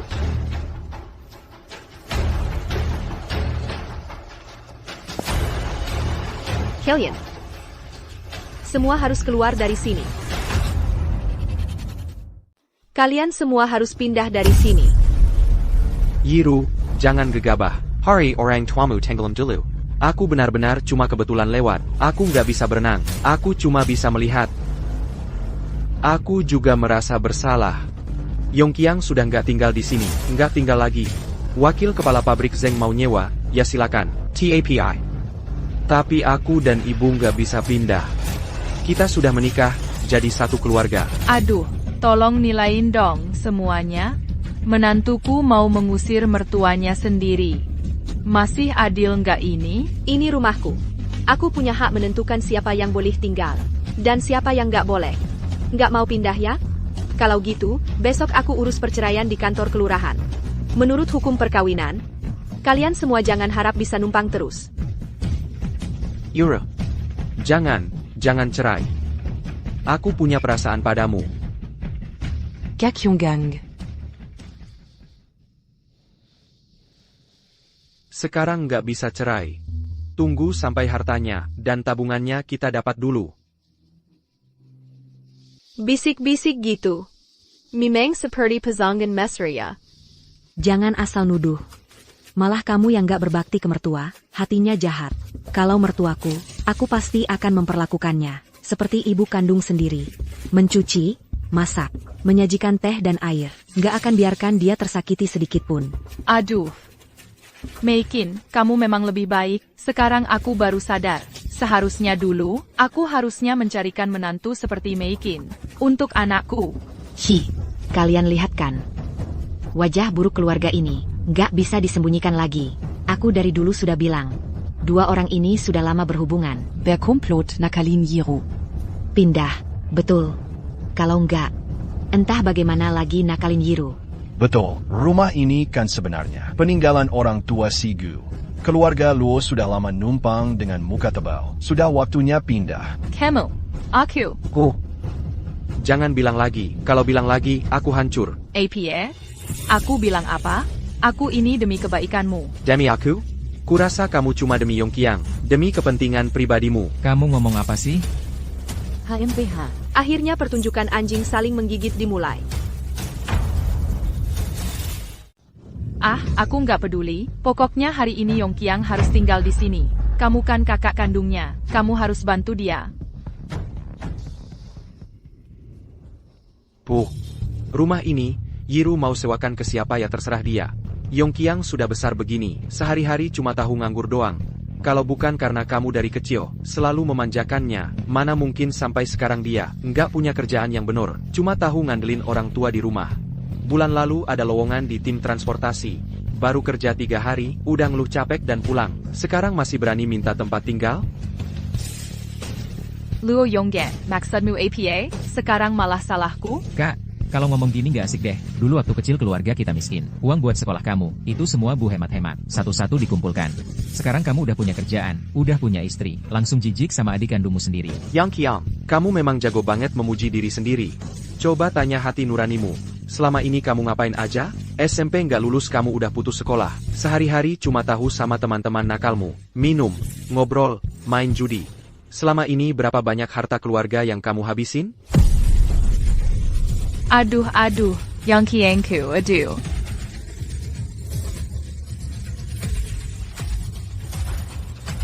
Bagus. Kamu udah mandiri, sekarang mau usir kami.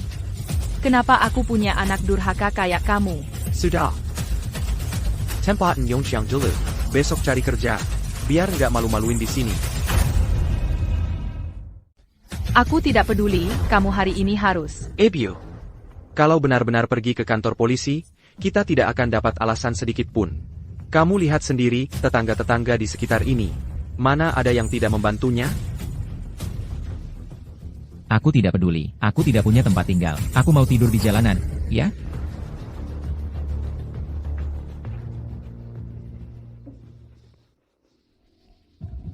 Wakil Direktur Zeng, kepala bagian Yan dari kantor kelurahan rumahnya tinggal di dekat sini. Bagaimana kalau saya hubungi dia? Suruh dia datang nanti. Masyarakat hukum mengutamakan bukti. Kepemilikan rumah. Penyebab perselisihan. Semuanya bisa diselesaikan dengan jelas di kantor kelurahan. Jika ada orang yang sengaja membuat keributan, mengganggu ketertiban umum, kantor polisi juga pasti tidak akan tinggal diam. Bagus juga ada pihak ketiga yang turun tangan untuk mediasi. Hal-hal juga akan lebih jelas. Keleganan dalam setiap gerak-gerik wakil Direktur Zeng. Dan juga ketenangan sikap ini. Kakak Yonggang jauh kalah dibandingkan dengannya.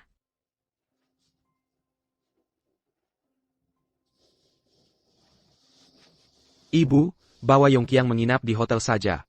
Menginap. Cepat pergi. Ini. Aduh, Meikin ya. Aku ingat rumahmu 2 kamar 1 ruang tamu. Kamu tinggal sendirian, sungguh boros.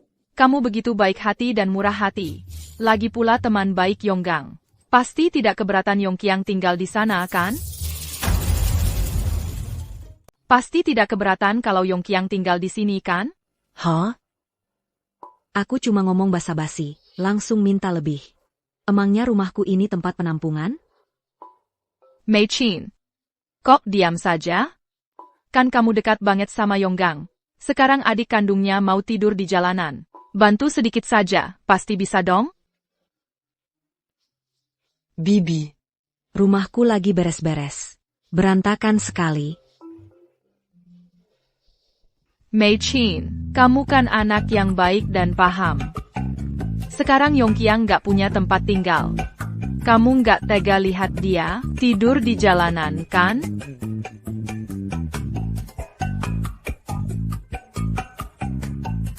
Kalau. Ya sudah. Bibi, jangan buru-buru dulu. Aku kasih kuncinya sekarang. Hah?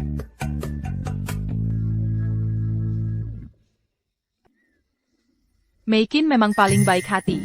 Aku bawa Yongqiang istirahat dulu ya. Yongqiang, ayo kita pergi.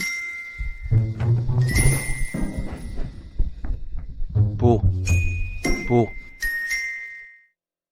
Guyiru, ini salahmu. Kalau bukan karena kamu, aku nggak akan sampai begini. Aku pasti akan baladon dam. Kok mereka pada pergi semua? Kamu masih di sini ngapain?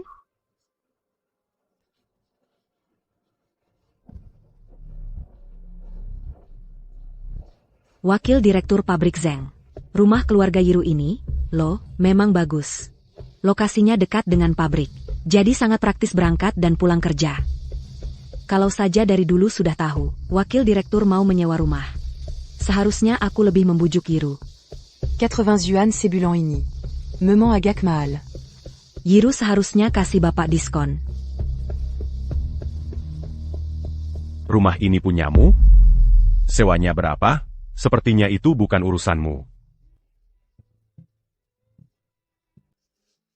Dari ucapanmu, kamu malah seperti pemilik rumah ini. Mau cari muka di depan Wakil Direktur Pabrik Zeng. Sayangnya dia bukan Luo Yonggang. Dia nggak mau terima caramu itu. Urusan orang lain kok ikut campur. Orang mau nyewa rumah. Urusanmu apa? Pasti mau nyari orang kaya. Nggak lihat diri sendiri dulu. Mungkin lihat sih, Wakil Direktur Pabrik Zeng itu tampan. Jadi gregetan, ya? Camus. Humph.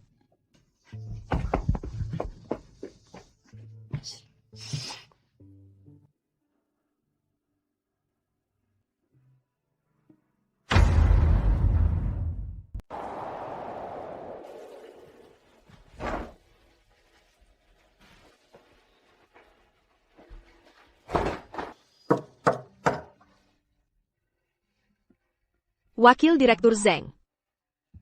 Silakan masuk.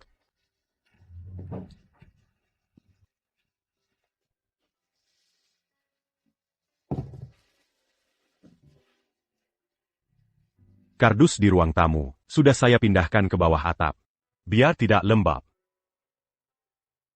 Perlu bantuan membereskan rumah? Tidak usah. Hari ini kejadiannya jadi memalukan. Sudah merepotkanmu. Kamu tulang punggung pabrik. Nanti kita juga tetangga. Wajar saja saya perhatian padamu.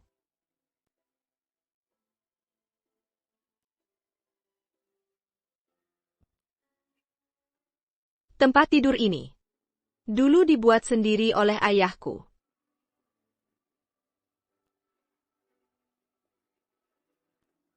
Tirai ini dulu dijahit sendiri oleh ibuku.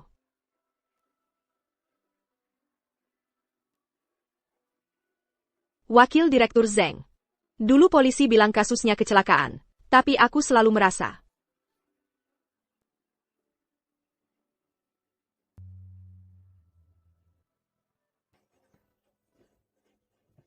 Tenang saja. Serahkan padaku.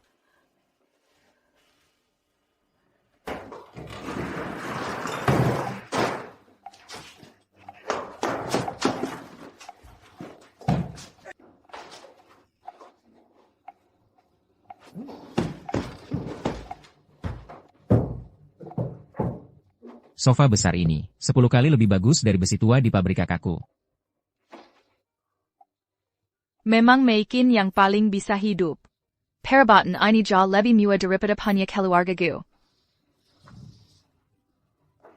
Aduh. Ada sepotong daging. Malam ini bikin mie daging merah untuk Yongqiang. Bagus, bagus. Mei-chin, makan sedikit dagingmu, kamu nggak pelit kan?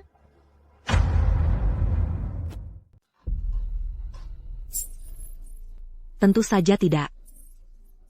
Meikin memang baik hati ya. Lihat tuh Meikin, begitu pengertiannya. Tidak seperti istrimu. Bahkan ibu mertua pun nggak diterima.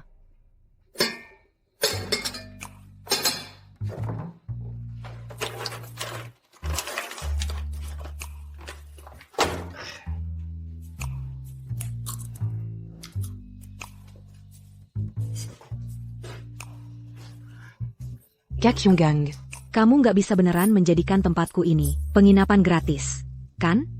Kamu biarkan adikmu tinggal di sini. Aku kan perempuan, kalau tersiar kabar buruk, reputasiku jadi jelek.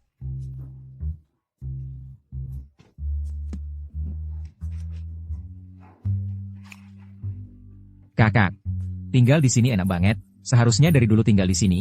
Ngapain repot-repot? Mei-chin baik sama kita. Itu niat baiknya, tapi tinggal di sini tetap nggak nyaman.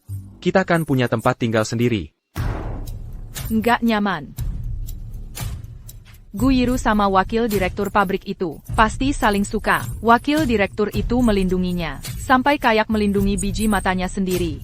Gimana kamu bisa pulang? Kalau bukan karena kamu punya rumah tapi nggak bisa pulang, aku bakal turun muka bawa adikmu cari kamu. Aku bisa memaksa tinggal di rumah Meikin? Aku punya uang. Kita nginep di hotel, boleh kan? Nginep di hotel? Mending uangnya kamu bakar aja. Aduh. Ayahmu mati muda. Aku membesarkan kalian dengan susah payah. Hidup baru aja membaik sedikit, kamu udah mulai boros. Apa kamu pernah mikirin ibumu ini? Sudah. Aku akan coba bicara lagi sama Guiru. Ayah, besok dia harus minta maaf dulu. Guiru, ini semua salahmu. Meninggalkan kekacauan ini buatku. Mengacaukan rumahku sampai begini. Utang ini cepat atau lambat akan kubalas 10 kali lipat.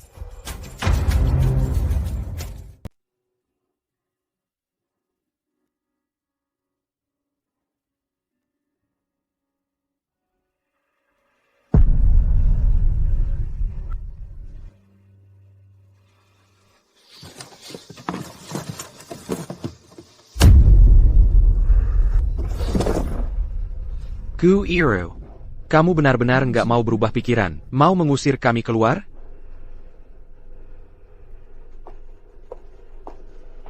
Kamu datang pas banget. Cepat pindahkan barang-barangmu. Biar nggak numpang tempat. Setelah pindah, kita pergi ke kantor kelurahan. Ke kantor kelurahan? Sirei. Hukum perkawinan yang baru direvisi sudah jelas. Kalau hubungan suami istri sudah retak, dan mediasi gagal, maka boleh bercerai. Kondisi kita ini, petugas kelurahan pasti langsung paham. Aku nggak setuju. Wah, mereka bertengkar lagi.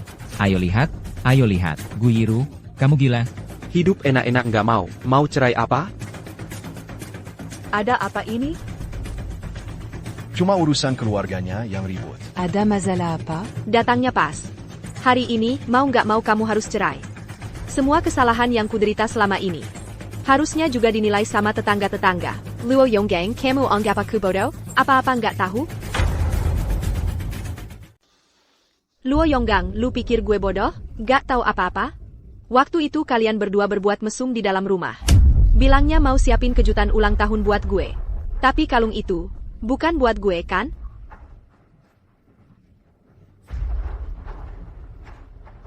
Lu ngomong sembarangan. Kalung itu emang buat lu. Cuma belum sempet dikasih aja. Liang Meikin itu boros banget, udah terkenal. Gaji segitu doang, paling kumakakap biat beli krim wajah sama kain. Mana bisa nabung buat beli emas? Setiap bulan lu dapat lebih banyak 15 yuan. Tunjangan teknik daripada gue.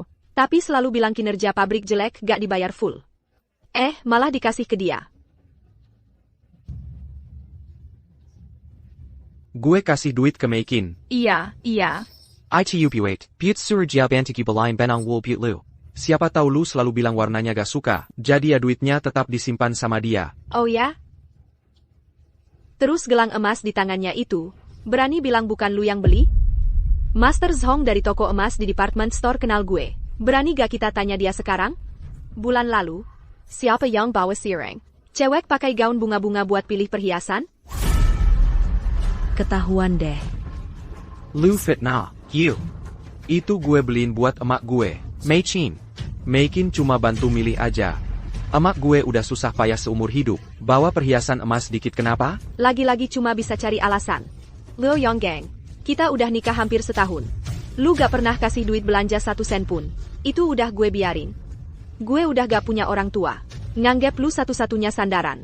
Nganggep ibu mertua kayak ibu kandung sendiri. Tapi ini yang kalian lakuin ke gue? Si. Laki-laki kayak gini buat apa disimpan? Harus cerai. Iru, kamu jangan takut. Kita tetangga semua bisa jadi saksi buat kamu. Iya, betul. Beneran keterlaluan. Makan gaji buta, main serong lagi.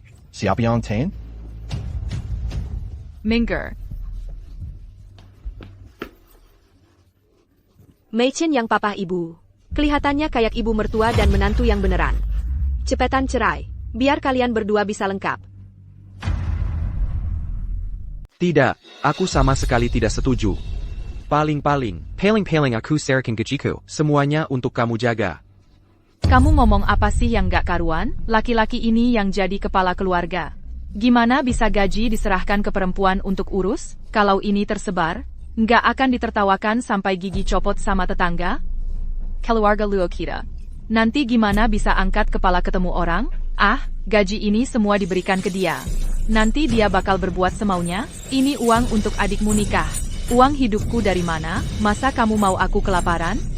Yonggang, kamu sudah menyerahkan gajimu? Uang yang kita berdua tabung dulu, sudah hampir habis terpakai. Nanti kita beli TV. Uang buat beli perabotan dari mana?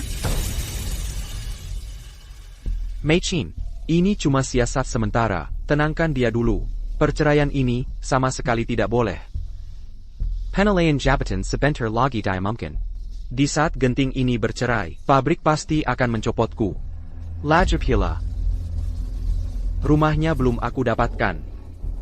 Aku nggak ada waktu luang buat nemenin kalian berlama-lama. Cepat pindahkan barang-barangmu. Sekarang juga pergi ke kantor kelurahan. Kalau tidak, aku langsung pergi ke kantor polisi lapor perampasan rumah. Yura, aku sudah janji menyerahkan gaji, semuanya ke kamu. Nanti semua urusan rumah tangga aku dengerin kamu. Aku pasti bye-bye ke kamu. Kok kamu masih bandel banget sih? Kita berdua nikah sudah hampir setahun. Di saat ini bercerai. Kayak apa? Kalau tersebar, nggak enak didengar. Perempuan-perempuan cerewet di pabrik pasti bakal menggosipkanmu habis-habisan. Yonggang Luo ternyata memang tebal muka. Karena nggak mau terima baik, terima buruk. Maka aku juga nggak perlu lagi kasih muka ke kalian. Semua ini kalian yang cari sendiri. Yonggang Luo, perceraian ini harus. Kalau tebakanku nggak salah, Liang Meichin hamil anakmu. Aduh, ini. Sungguh keterlaluan. Masih ada hal ini?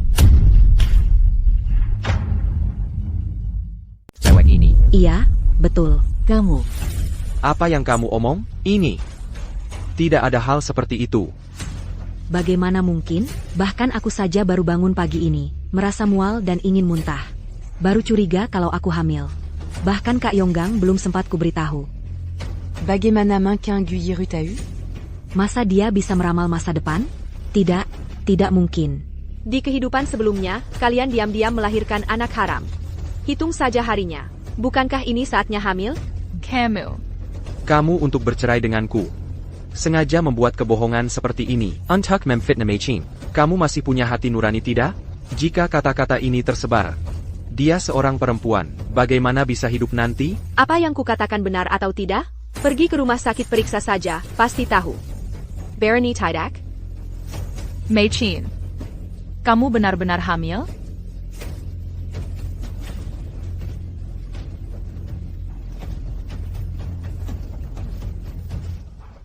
Tidak, bukan milikku. Itu Guyiru sengaja menjebakku. Kak Yonggang, kamu ngomong apa sih? Kamu mau mengelak dan tidak bertanggung jawab? Kamu mau ngeles dan gak mau tanggung jawab ya? Wah, hebat juga. Oh begitu rupanya. Aduh, Ini mah apa-apa sih? Belum nikah aja, perutnya udah gede duluan. Kalau beberapa tahun lalu, udah pasti digiring keliling kampung. Kamu memang bukan orang baik. Iya betul. Dia kan udah punya istri, kamu malah ngejar-ngejar dia. Nah sekarang gimana? Perutnya jadi gede, hidupnya udah hancur. ya iyalah. Menurutku sih, perceraian ini harus dilakukan. Iru, jangan takut. Kita langsung ke kantor kelurahan sekarang. Biar mereka yang urus buat kamu. Laki-laki kayak gini, buruan diakhiri aja. Mau disimpan buat lebaran? Bener, cerai aja. Cerai. Buruan cerai. Aduh, orang kayak gini.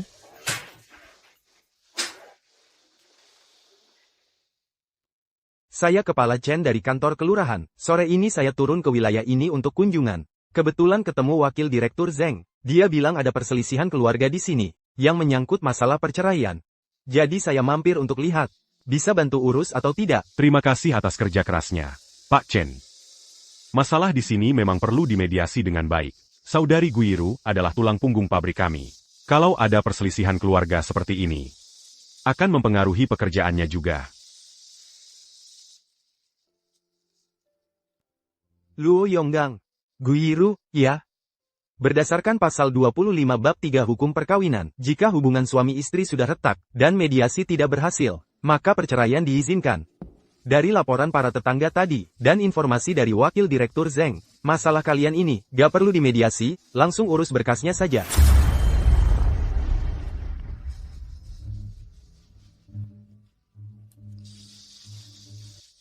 Luo Yonggang, kita sudah jadi suami istri bertahun-tahun. Sampai hari ini semuanya berakhir. Ini surat permohonan cerai. Saya sudah tanda tangan. Sudah bertahun-tahun jadi suami istri. Luo Yonggang. Ditambah tahun-tahun di kehidupan sebelumnya. Total sudah 8 tahun jadi istrimu. Cinta suami istri dan ikatan keluarga di masa lalu, semuanya hancur di tanganmu. Sekarang sampai pada titik ini, semua itu akibat perbuatanmu sendiri.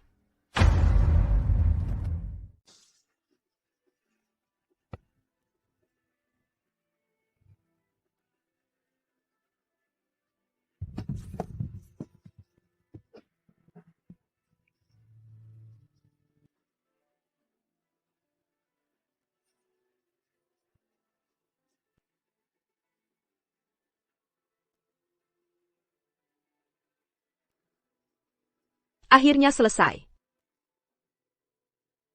Deputi Manajer Zeng, terima kasih. Jangan sungkan-sungkan. Kedepannya, kita akan jadi tetangga satu kompleks. Kita pasti sering bertemu, panggil saja Jiali. Kalau terus dipanggil Deputi Manajer Zeng, malah jadi terasa asing.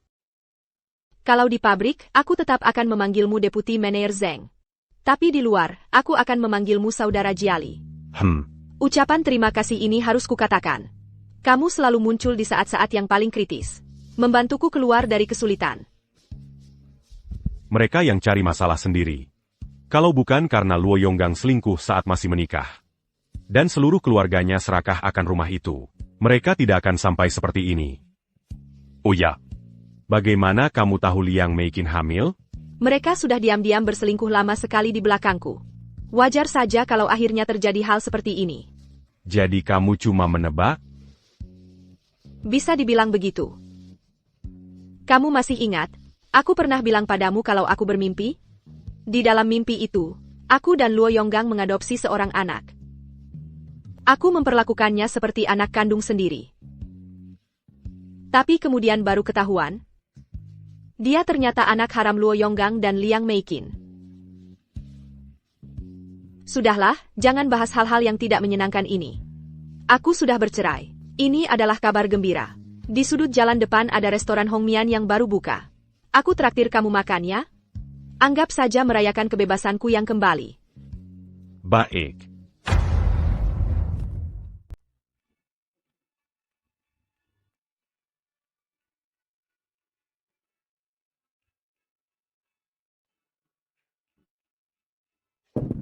Silakan dinikmati, Bapak Ibu. Saya sudah lama kenal dengan pemiliknya. Dia juga berasal dari Beijing. Dulu dia adalah koki di kantin pemerintah. Keterampilannya sudah pasti bagus. Tapi dia selalu bilang, tangannya terikat oleh aturan-aturan yang kaku. Sekarang sudah enak. Begitu kebijakan dilonggarkan, dia langsung membawa tabungan 3 tahunnya, dan mengambil alih toko kecil ini. Setiap hari sebelum subuh, dia sudah pergi ke dermaga memilih barang segar. Malam hari setelah tutup toko, masih harus menghitung pembukuan. Tapi, dia jauh lebih bersemangat dibanding saat di kantin dulu. Memang jauh lebih fleksibel daripada kantin pemerintah. Beli sayur tidak perlu pakai kupon. Menentukan harga juga bisa sendiri. Inilah manfaatnya kebijakan dilonggarkan. Yang mampu bekerja lebih banyak. Bekerja lebih banyak, dapat lebih banyak. Seperti pabrik kita. Bukankah juga sedang menerapkan upah borongan? Prinsipnya sama. Kamu malah melihatnya dengan sangat jernih. Keponakan si pemilik, bulan lalu membuka pabrik elektronik, mempekerjakan belasan karyawan, khusus membuat suku cadang untuk radio. Pesanannya sudah antre sampai akhir tahun. Bahkan suku cadang pabrik kita, ada juga yang disubkontrakkan ke wira swasta. Betul, di kehidupan sebelumnya, sampai tahun 1985, musim semi bagi wira swasta benar-benar tiba. Waktu itu, pekerjaan subkontrak dari pabrik pemerintah, bertebaran di mana-mana. Ini adalah tren yang pasti. Ekonomi pasar memanas, baru bisa mendorong kemajuan teknologi, seperti beberapa komponen standar di pabrik kita, dan suku cadang tambahan. Diserahkan ke wira swasta untuk diproses. Biayanya juga bisa turun cukup banyak. Dan People's Daily juga menerbitkan editorial, mendorong ekonomi individu, untuk berpartisipasi dalam pembangunan sosialis. Ekonomi pasar memanas, modal asing masuk, perdagangan impor-ekspor jadi ramai. Kebijakan sudah dilonggarkan, kesempatan ada di depan mata. Sepertinya kamu punya keinginan untuk keluar dari pabrik, ya?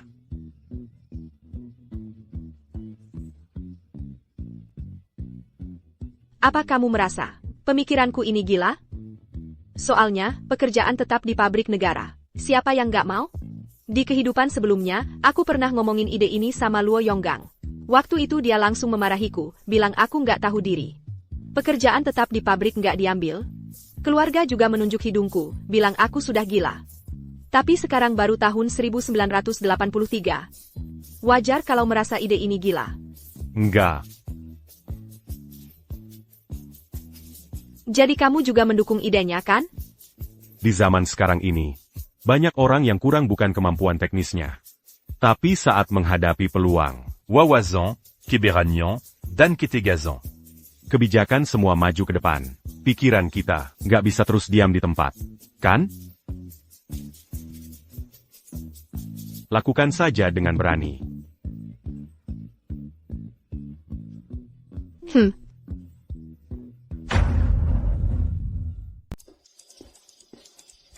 Semuanya, kemarilah sebentar.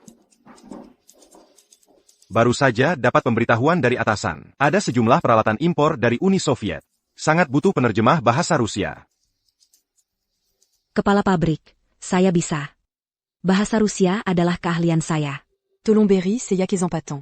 Walaupun Meikin, baru-baru ini urusan itu jadi bahan omongan. Tapi soal kemampuan bahasa Rusia, dia memang ahlinya.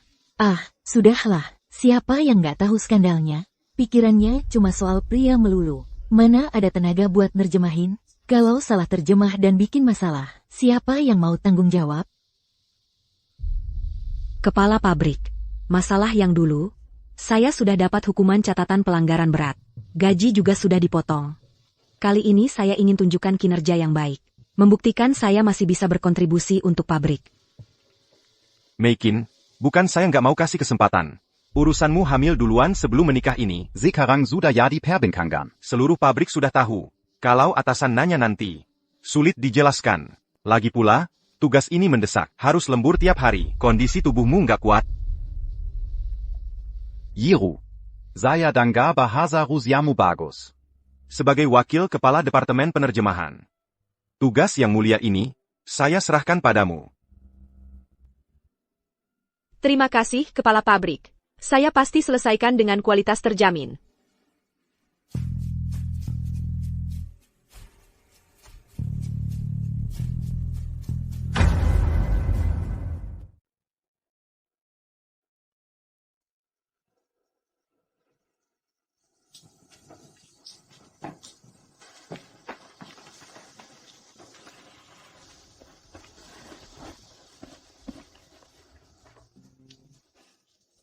Aku bisa sendiri.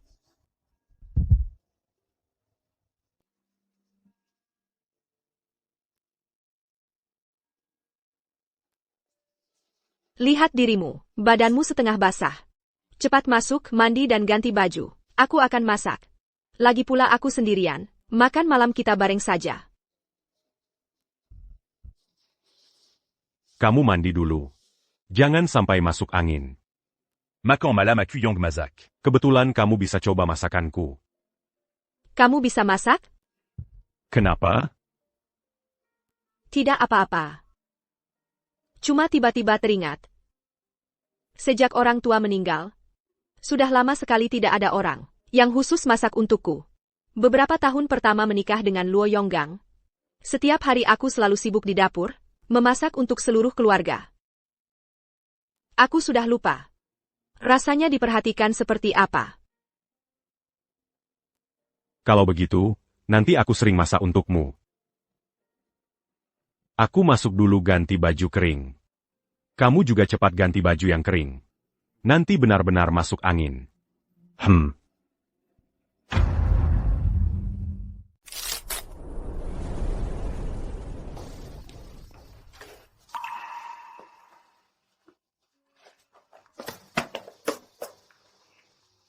Ini yang tertinggal oleh Jiali. Tak kusangka tulisannya begitu indah. Goresannya tegas tapi tetap elegan.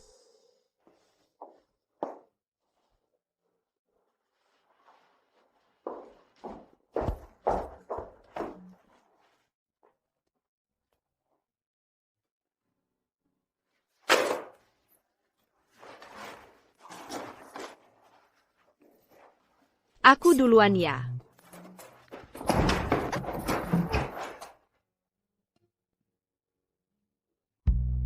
Hati-hati. Aku tidak sengaja.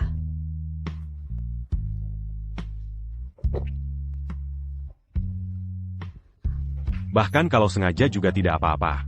Apa yang terjadi? Harrison Jelisa seperti ini. Bahkan di kehidupan sebelumnya pun tak pernah kurasakan.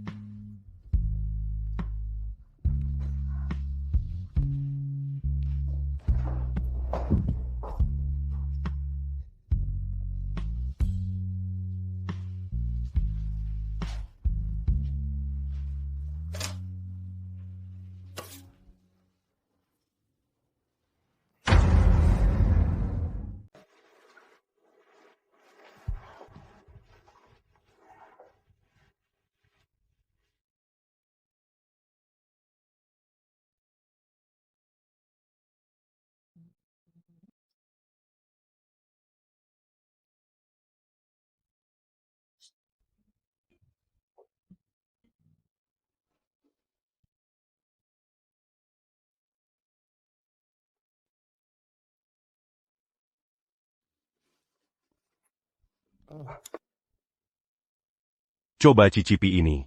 Sudah direbus selama setengah jam. Bahkan kentangnya pun punya rasa daging.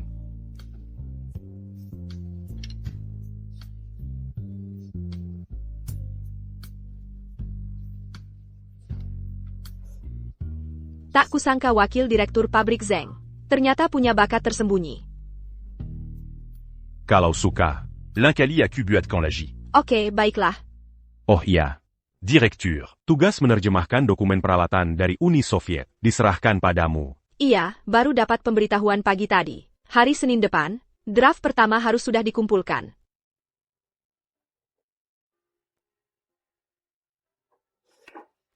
Aku tiba-tiba ingat sesuatu. Sore ini aku ke gudang untuk cari data. Dangar Liang Mekin. Sedang bertanya pada pengurus gudang tentang waktu kedatangan peralatan itu di pelabuhan. Dia juga terus-terusan tanya ke bagian teknik, siapa yang bertugas untuk instalasi. Hati-hati itu perlu. Belakangan ini dia, di pabrik selalu dapat kesulitan. Bisa saja dia berbuat curang dalam hal ini. Setelah kamu selesai menerjemahkan, aku akan minta Lao You dari bagian teknik periksa ulang. Dia pernah bekerja sama dengan ahli Uni Soviet selama 3 tahun. Dia sangat paham istilah teknisnya. Jiali, terima kasih ya. Kok aku merasa kamu sudah menduganya ya? Kok aku merasa kamu sudah bisa menebaknya ya? Kamu sama sekali nggak kaget? Dia akan berbuat sesuatu untuk melawanmu. Aku terlalu paham sifat Liang Meikin. Sekarang di pabrik, dia selalu dikucilkan. Gajinya diturunkan. Penilaian kinerja triwulan juga gagal. Tetangga-tetangga yang berkumpul, juga nggak ketinggalan membicarakan urusannya. Aku juga dengar, orang tuanya yang jauh di Suzhou, awalnya menjaga cucu di rumah adik laki-lakinya, bahkan sengaja menulis surat untuknya, mengatakan ingin memutuskan hubungan dengannya. Dia bisa menahan amarah ini. Kalau nggak cari kesempatan balas dendam, itu baru aneh. Anjing kalau terpojok pasti akan melompati tembok. Di saat seperti ini paling mudah kalap. Liang Meikin sampai ke titik ini, semua karena ulahnya sendiri. Tapi dia nggak pernah mencari penyebab pada dirinya sendiri. Selalu menyalahkan orang lain. Kalau dia mau balas dendam, aku siap menghadapinya. Aku nggak akan biarkan dia berhasil. Liang Meikin kemungkinan besar ingin bermain-main dengan naskah terjemahan. Nanti kalau instalasi peralatannya bermasalah, dia akan lempar semua tanggung jawab ke aku. Kalau benar begitu, Liang Meikin, jangan salahkan aku kalau membuatmu menuai akibat buruk sendiri.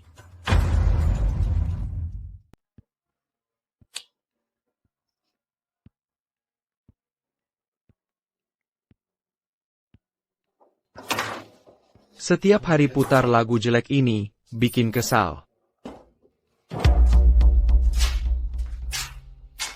Meikin, sudah hampir jam 8. Kenapa kamu masih duduk di sini? Biasanya pada saat ini, Gu Yiru sudah lama menyajikan sup panas di meja. Setidaknya kamu bantu sedikit. Ibu, saya hamil belum genap 3 bulan. Dokter bilang kondisi janin tidak stabil, tidak boleh lelah. Kalo ada kerugian. Cucu emas ibu bisa? Saya. Aduh.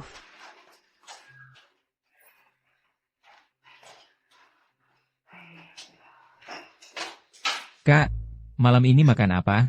Telur kukus tumis kacang panjang. Wortel serut tumis daging cincang. Kalau tidak, lebih baik kita pergi ke warung bubur untuk makan seadanya. Bubur ikan di luar gang itu dijual dan baunya enak. Lagi pula masakanmu tidak enak. Terakhir kali masak belum matang. Sudah bagus ada yang bisa dimakan. Kamu pikir masih di rumah Gu Yiru? Daripada sibuk begitu, lebih baik kamu cari kerja. Bahkan pergi ke dermaga untuk mengangkut karung. Bisa juga menambah penghasilan keluarga. Marah-marah apa sih? Sejak kamu dan Gu Yiru bercerai, keluarga kita hidupnya belum sebaik dulu. Setidaknya masakan Gu Yiru enak. Rajin juga mengerjakan rumah tangga. Setiap bulan masih bisa menabung gaji. Damn. Makan malam kalian atur sendiri. Saya pergi jalan-jalan untuk menghilangkan stres. Bukan, kamu ini anak. Gakyonggang.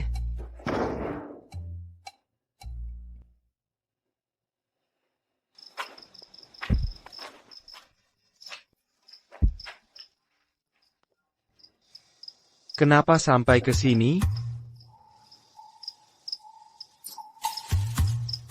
Sayal.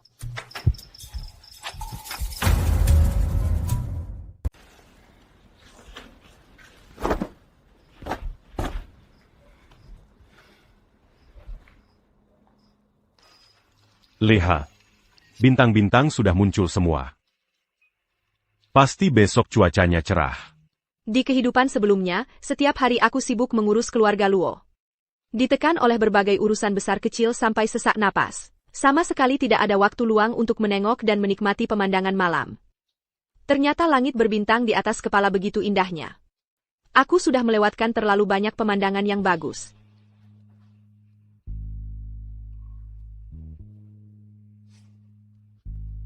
Perasaan seperti jantung berdebar kencang lalu berhenti sebentar ini. Jangan-jangan aku ini bagaikan pohon besi berbunga? Jatuh cinta padanya?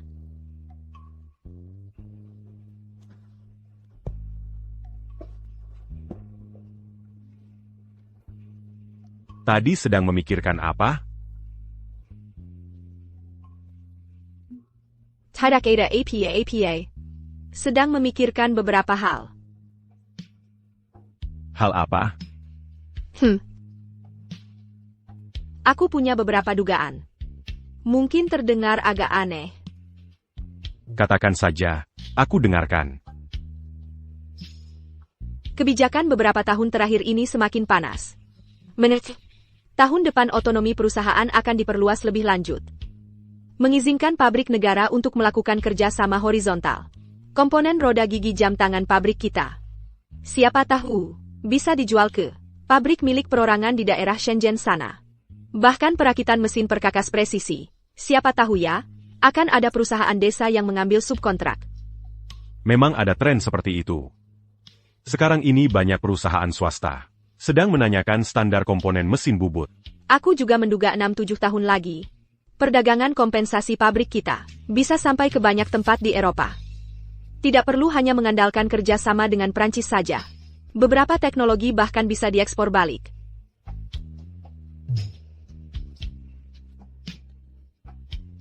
Aku percaya padamu.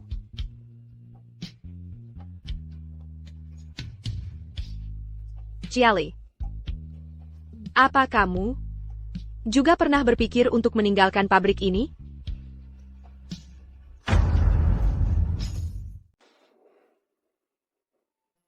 Sebenarnya aku sudah lama mempersiapkannya. Kalau begitu, biar aku tebak. Apa kamu ingin mendirikan pabrik pengolahan komponen presisi untuk menerima pesanan dari perusahaan asing? Saudari Guyiru memang pintar ya. Jadi tebakanku benar? Aku punya satu tebakan lagi. Aku rasa kamu berasal dari kompleks militer. Kenapa bisa bilang begitu?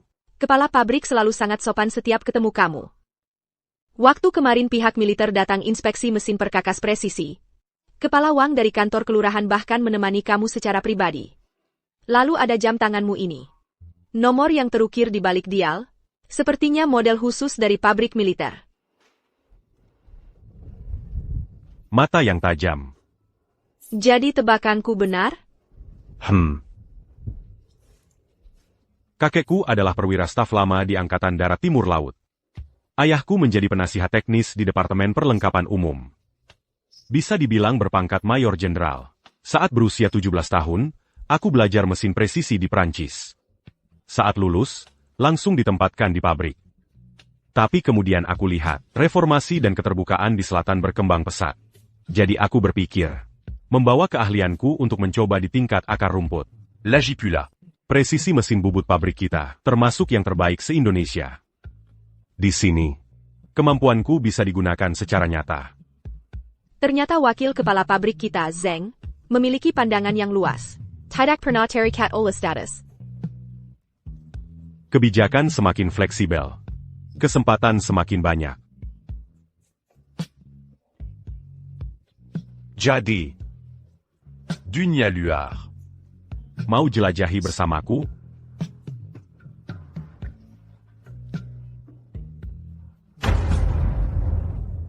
Hah? Kak Iru, dokumen terjemahanmu sudah ditaruh di ruang arsip? Sudah dikunci di lemari besi. Akhirnya bisa lega. Mataku hampir sakit karena kelamaan kerja. Ini masalah penting. Ingat, kunci lemarinya. Serahkan ke Pak Zhang di ruang arsip untuk disimpan. Tenang saja. Sudah aku taruh di meja Pak Zhang. Bagus kalau begitu. Ini kan gambar berharga pabrik. Lebih baik berhati-hati. Oh iya, Yiru. Tata bahasa Prancis yang kamu ajari aku waktu itu. Akhirnya aku paham. Berkat kamu. Sama-sama. Aduh, ayo pergi. Kita makan di kantin yuk. Katanya hari ini ada babi kukus tepung. Kalau telat, nggak kebagian.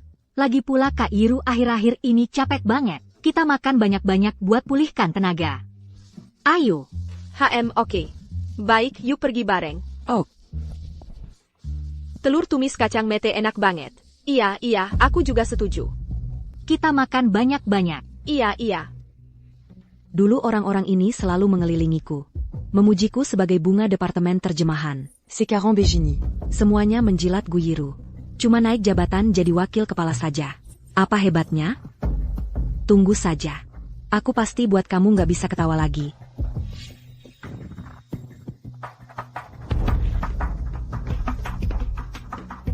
Liang Meikin mendengar soal kunci itu. Pikiran jahat di hatinya. pasti muncul lagi. Tidak merugikan orang lain, tidak akan merugikan diri sendiri. Kalau kamu memang nekat menempuh jalan buntu, maka neraka tak berpintu. Nanti jangan salahkan aku tidak memberimu ruang.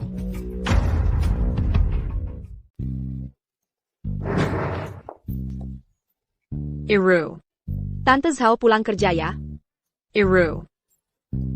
Wah, semangka ini kelihatannya manis banget. Wah, tadi baru rebutan di pasar. Katanya dijamin manis. Nyiru, kamu datang pas banget. 2 tiket film ini, simpan baik-baik. Awalnya sih, aku sama suamiku, janjian mau nonton Love on Lushan Mountain. Tapi ibu mertuaku tekanan darahnya naik. Aku harus buru-buru bawa anak ke rumah mertua. Tiketnya jam 7 malam ini loh, sayang kalau nggak ditonton. Tante Zhao, kok jadi malu-malu gini? Ah, jangan sungkan sama aku. Iru, ngomong-ngomong, kamu sudah bercerai cukup lama, kita harus lihat ke depan. Menurutku sih, Wakil Direktur Zeng itu orangnya baik. Waktu itu Xiao Li di bengkel kita, anaknya demam tinggi. Tengah malam buta. Wakil Direktur Zeng, yang mengantarnya ke rumah sakit naik sepeda. Bahkan waktu ada angin topan, Wakil Direktur Zeng juga bantu perbaiki rumah tetangga. Ah, pria baik seperti ini, susah dicari walau pakai lentera. Iru, aku sudah beberapa kali lihat Wakil Direktur Zeng bawakan kamu roti kukus gula merah dari kantin, sama irisan daging rebus bumbu. Dia ke kamu, pasti ada niat. Orang yang lihat langsung tahu. Malam ini kamu ajak dia nonton film. Lama-lama. Aku, mungkin akhir tahun bisa minum anggur pernikahan kalian. Tian Xiao, jangan isengin aku. Masa malu-malu sih? Nggak ngobrol lagi ya, aku harus buru-buru naik bus terakhir. Tiket ini harus dipakai dengan baik ya. Dah. Tadi ngobrol apa sama Tante Zhao? Waktu itu kamu bilang suka makan jeruk. Tadi lewat lapak buah. Lihat jeruk manis Huangyan baru masuk. Jadi beli sedikit. Terima kasih, Jelly. Oh iya, tadi Tante Zhao kasih aku 2 tiket film Love on Lushan Mountain. Jam 7 malam ini. Kamu ada waktu?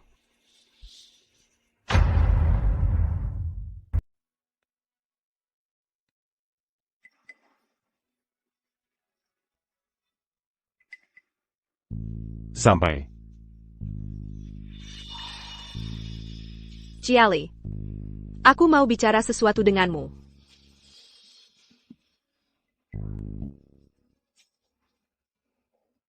Aku.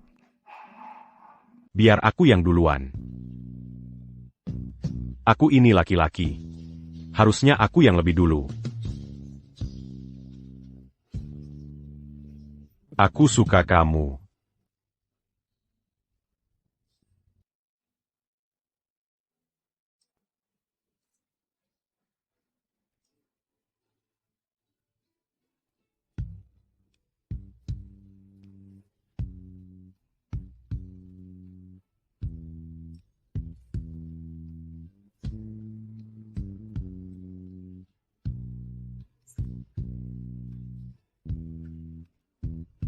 Zeng Jiali. Aku juga suka kamu.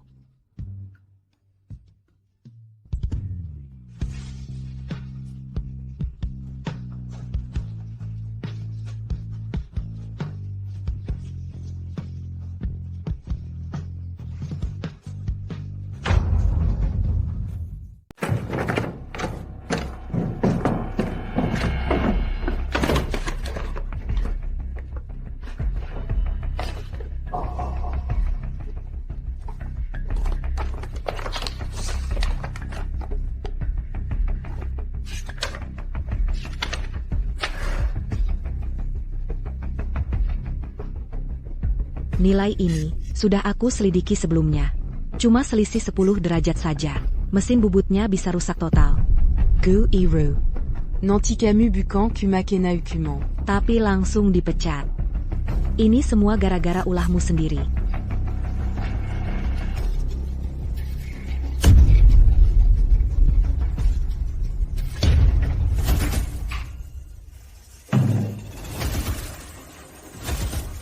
Pak Direktur. Liang Michael.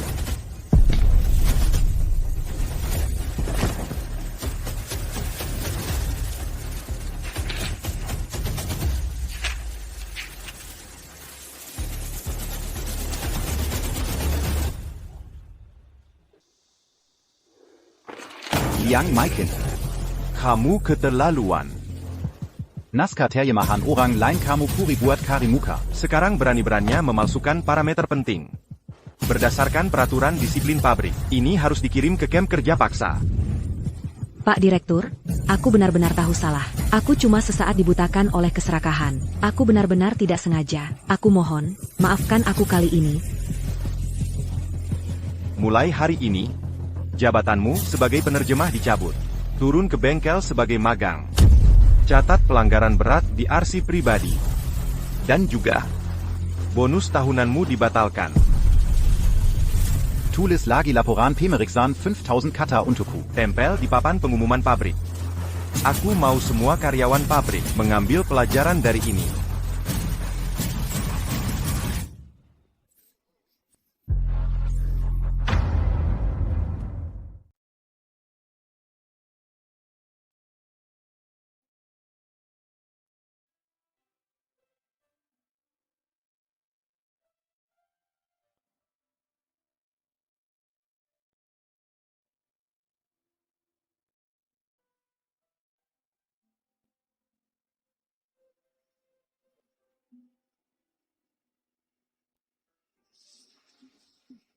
Ganti baju kok nggak tutup pintunya? Kalau ada yang lihat kan nggak enak.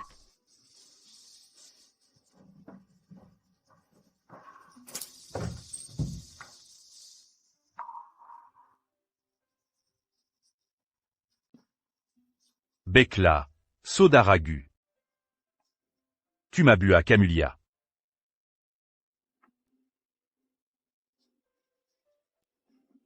Oh iya. Rekan dari bagian teknik, pergi ke bengkel Memerix Apparel. Direktur bilang, wakil direktur Zeng kita, adalah penanggung jawab bagian teknik. Suruh aku langsung kasih naskah terjemahannya ke kamu. Baik, setelah aku periksa, akan aku antar ke ruang pengawas. Waktu itu, terima kasih ya. Kamu kebetulan bawa direktur ke ruang arsip. Nggak usah terima kasih. Dia berani utak-atik parameter peralatan pabrik. Sudah seharusnya dia dapat ganjarannya. Apalagi antara aku dan kamu. Nggak perlu terlalu sungkan. Karena naskah terjemahannya sudah sampai, aku duluan ya. Tunggu dulu.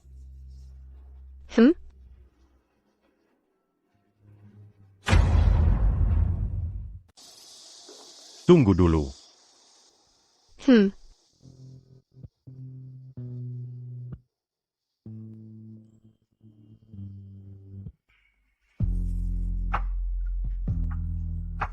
Sudah.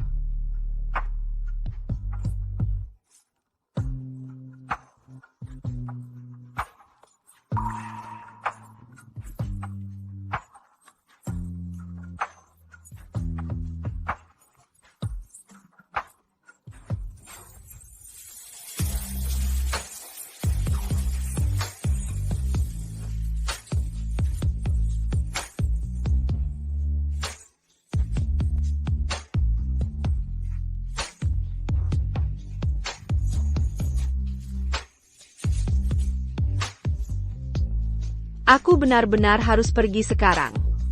Aku mau ke rumah sakit menjenguk Liang Meikin.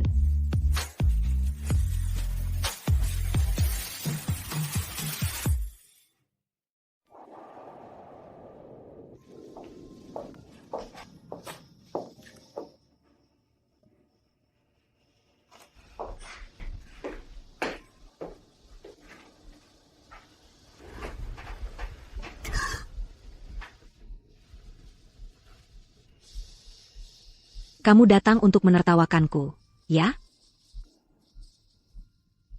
Melihatku ditempatkan di bengkel, lalu kehilangan anak. Kamu senang melihatnya, kan?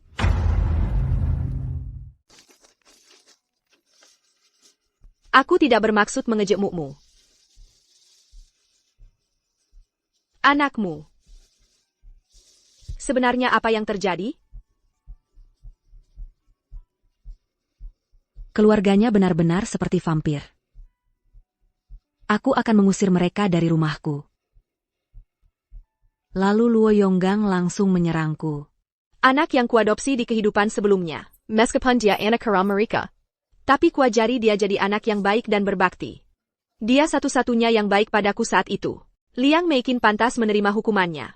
Tapi anak itu tidak bersalah. Melihat dia keguguran. Hatiku juga tidak enak. Benar-benar tidak menyangka akan seperti ini. Anak yang malang. Kalau bisa bertahan hidup, pasti dia akan jadi anak yang baik. Sudahlah. Setelah menertawakanku, cepat-cepat pergi. Aku tidak ingin melihatmu. Sampai sekarang kau masih seperti ini. Tidak tahu menyesal. Kau lulusan jurusan bahasa Rusia. Saat masuk pabrik, kau teknisi termuda di pabrik. Setiap kali orang tua dan adikmu datang menjenguk, mereka selalu pamer ke tetangga kalau kau sukses. Dilihat dari kemampuan bahasa Rusia, tidak ada yang bisa menandingimu di pabrik. Kau seharusnya bersinar di departemen penerjemahan. Tapi kau berpandangan sempit, fokusmu hanya pada intrik dan persaingan. Luo Yonggang itu egois, tapi kau malah bergantung padanya. Demi persaingan cinta, kau hancurkan masa depanmu sendiri. Tidak sayangkah? Cukup. Jangan sok suci. Kau cuma ingin melihatku seperti ini sekarang. Agar kau bisa naik jadi kepala departemen, kan? Aku berencana keluar dari pabrik. Apa? Tidak mungkin.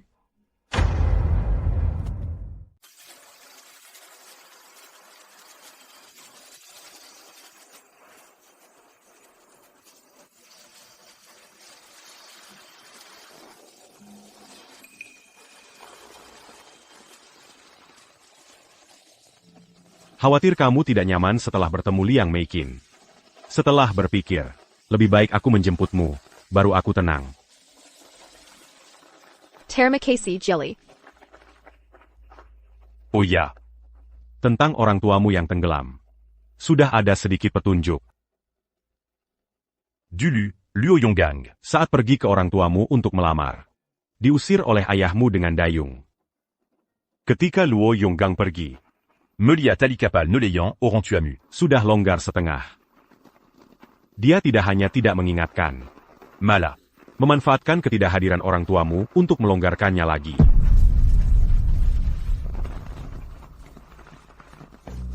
Hari itu anginnya kencang. Kapal terdorong ombak ke tengah sungai. Saat orang tuamu menyadari, saat ingin mendayung kembali, tali itu benar-benar lepas.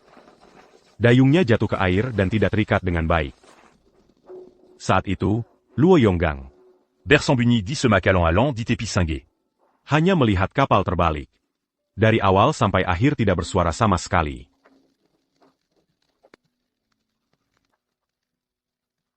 Mereka benar-benar jahat. Itu dua nyawa manusia.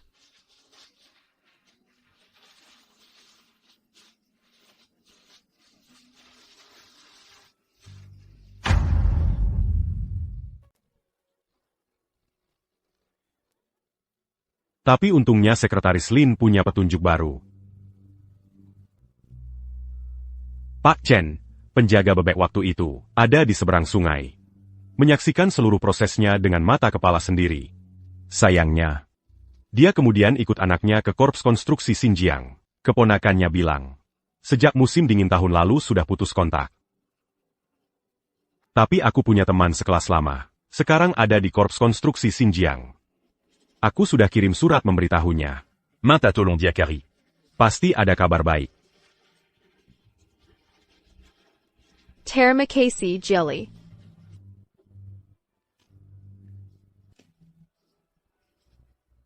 Yiru. Aku sudah terlalu sering dengar terima kasih. Aku malah ingin dengar yang lain. Yang lain? Yang lain APA? Misalnya, aku cinta kamu.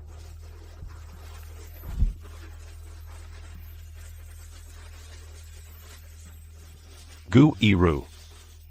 Aku cinta kamu.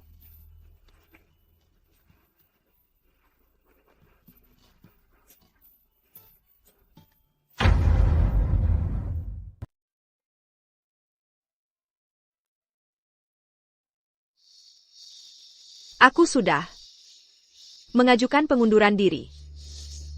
Yiru, keberanianmu seperti ini, sungguh luar biasa. Aku juga sudah mengajukan cuti tanpa gaji ke kepala pabrik. Proyek baru di Departemen Teknik. Aku juga siap menyerahkannya ke Laos Hang untuk memimpin tim melanjutkannya. Bulan depan, aku bisa benar-benar keluar dari pabrik. Untuk sementara, kamu yang mulai duluan. Aku juga minta tolong teman sekelas dulu, menanyakan kebutuhan suku cadang perusahaan asing. Dua Mingulagi. Bisa kasih kamu daftar kebutuhan pertama. Gudangnya juga sudah aku lihat. Di stasiun pertanian yang terbengkalai di pinggir kota. Tinggal direnovasi, pas bisa dipakai. Aku juga sudah minta orang urus prosedur sewanya. Kamu berani saja melakukannya. Aku akan bantu kamu menanganinya, masalah teknis di pabrik. Urusan menghubungkan rantai pasokan. Serahkan juga padaku. Rupanya kamu sudah memikirkannya untukku sebanyak ini.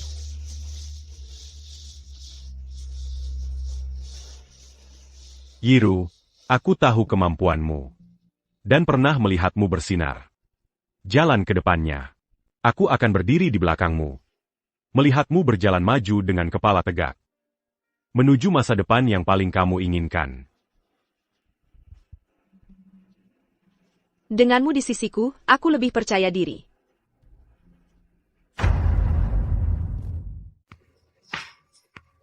Sudah bekerja bertahun-tahun. Sudah 20 tahun. Bantalan di tangan sudah rusak lebih dari 300 buah. Sekarang langsung di PHK. Tahun lalu suamiku di PHK. Kalau aku juga kehilangan pekerjaan lagi, bagaimana biaya sekolah dua anak ini? Dulu waktu masuk pabrik. 10 buts dans Gomeria. Sekarang cuma sepucuk surat saja sudah bisa mengusir kita. Saudara-saudari sekalian. Aduh. Saudara-saudari, jangan khawatir lagi. Ada kabar baik. Perusahaan Yiru mau merekrut pekerja. Barusan aku lewat toko mereknya. Lihat jendelanya penuh tempelan pengumuman lowongan kerja. Katanya mau terima 30 tenaga ahli. Bahkan bayar asuransi tenaga kerja juga. Itu yang dulu. Gu Yiru yang keluar dari pabrik itu? Iya, dia itu.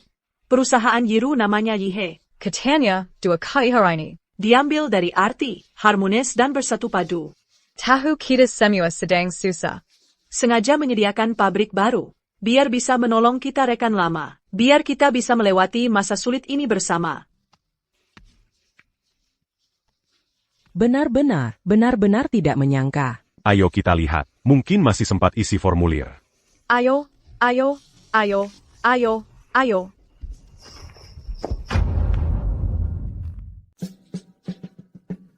Tolong isi nama, tanggal, bulan, dan tahun dengan benar.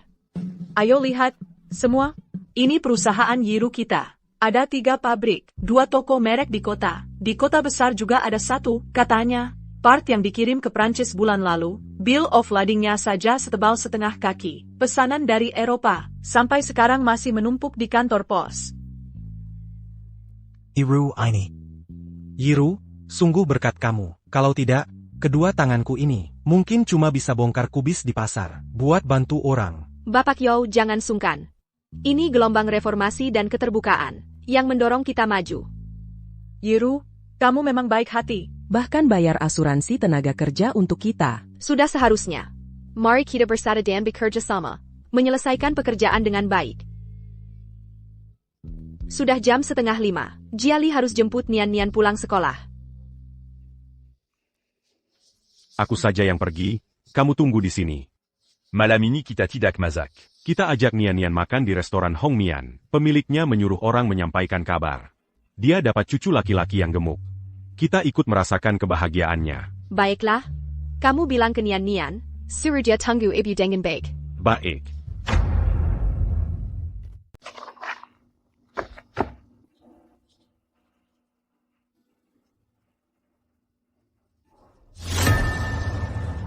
Liang Meichin.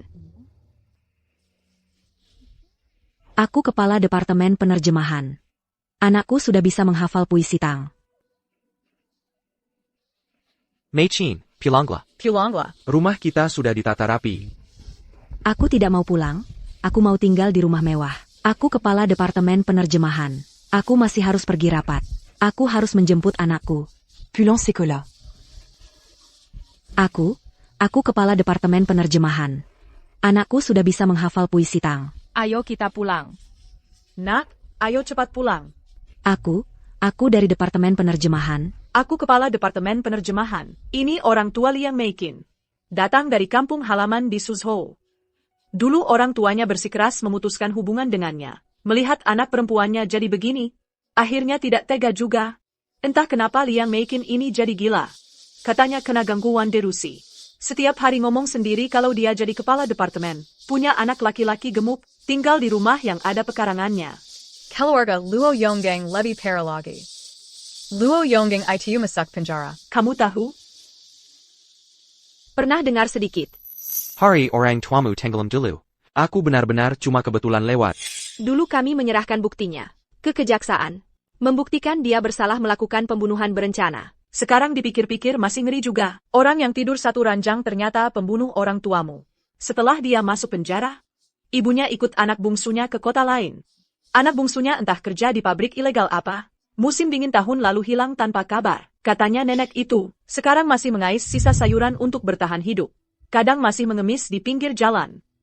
Ya, inilah akibatnya berbuat banyak kejahatan. Ayah. Entah bagaimana. Semuanya sudah diatur.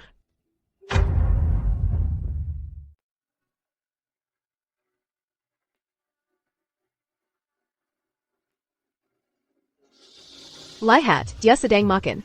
Iya kan? Nyen, lihat perut ikan mas kesel ini. Kamu kasih makan sampai kembung. Kalau dikasih makan lagi, nanti sakit. Kita simpan nasi ini. Buat burung gereja di luar makan. Bagaimana? Mama papa bilang ikan mas tidak boleh makan nasi. Bisa mati kekenyangan. Ayo, ke sini. Yuh. Ayo, mama peluk kamu. Hai Greco. Nian, sudah selesai makan. Mama papa ajak kamu main ke taman. Oke? Oke. Lihat kamu makan. Seperti kucing kecil. Mama, hari ini guru puji gambarku bagus. Oh benar? Lalu, Nian gambar apa?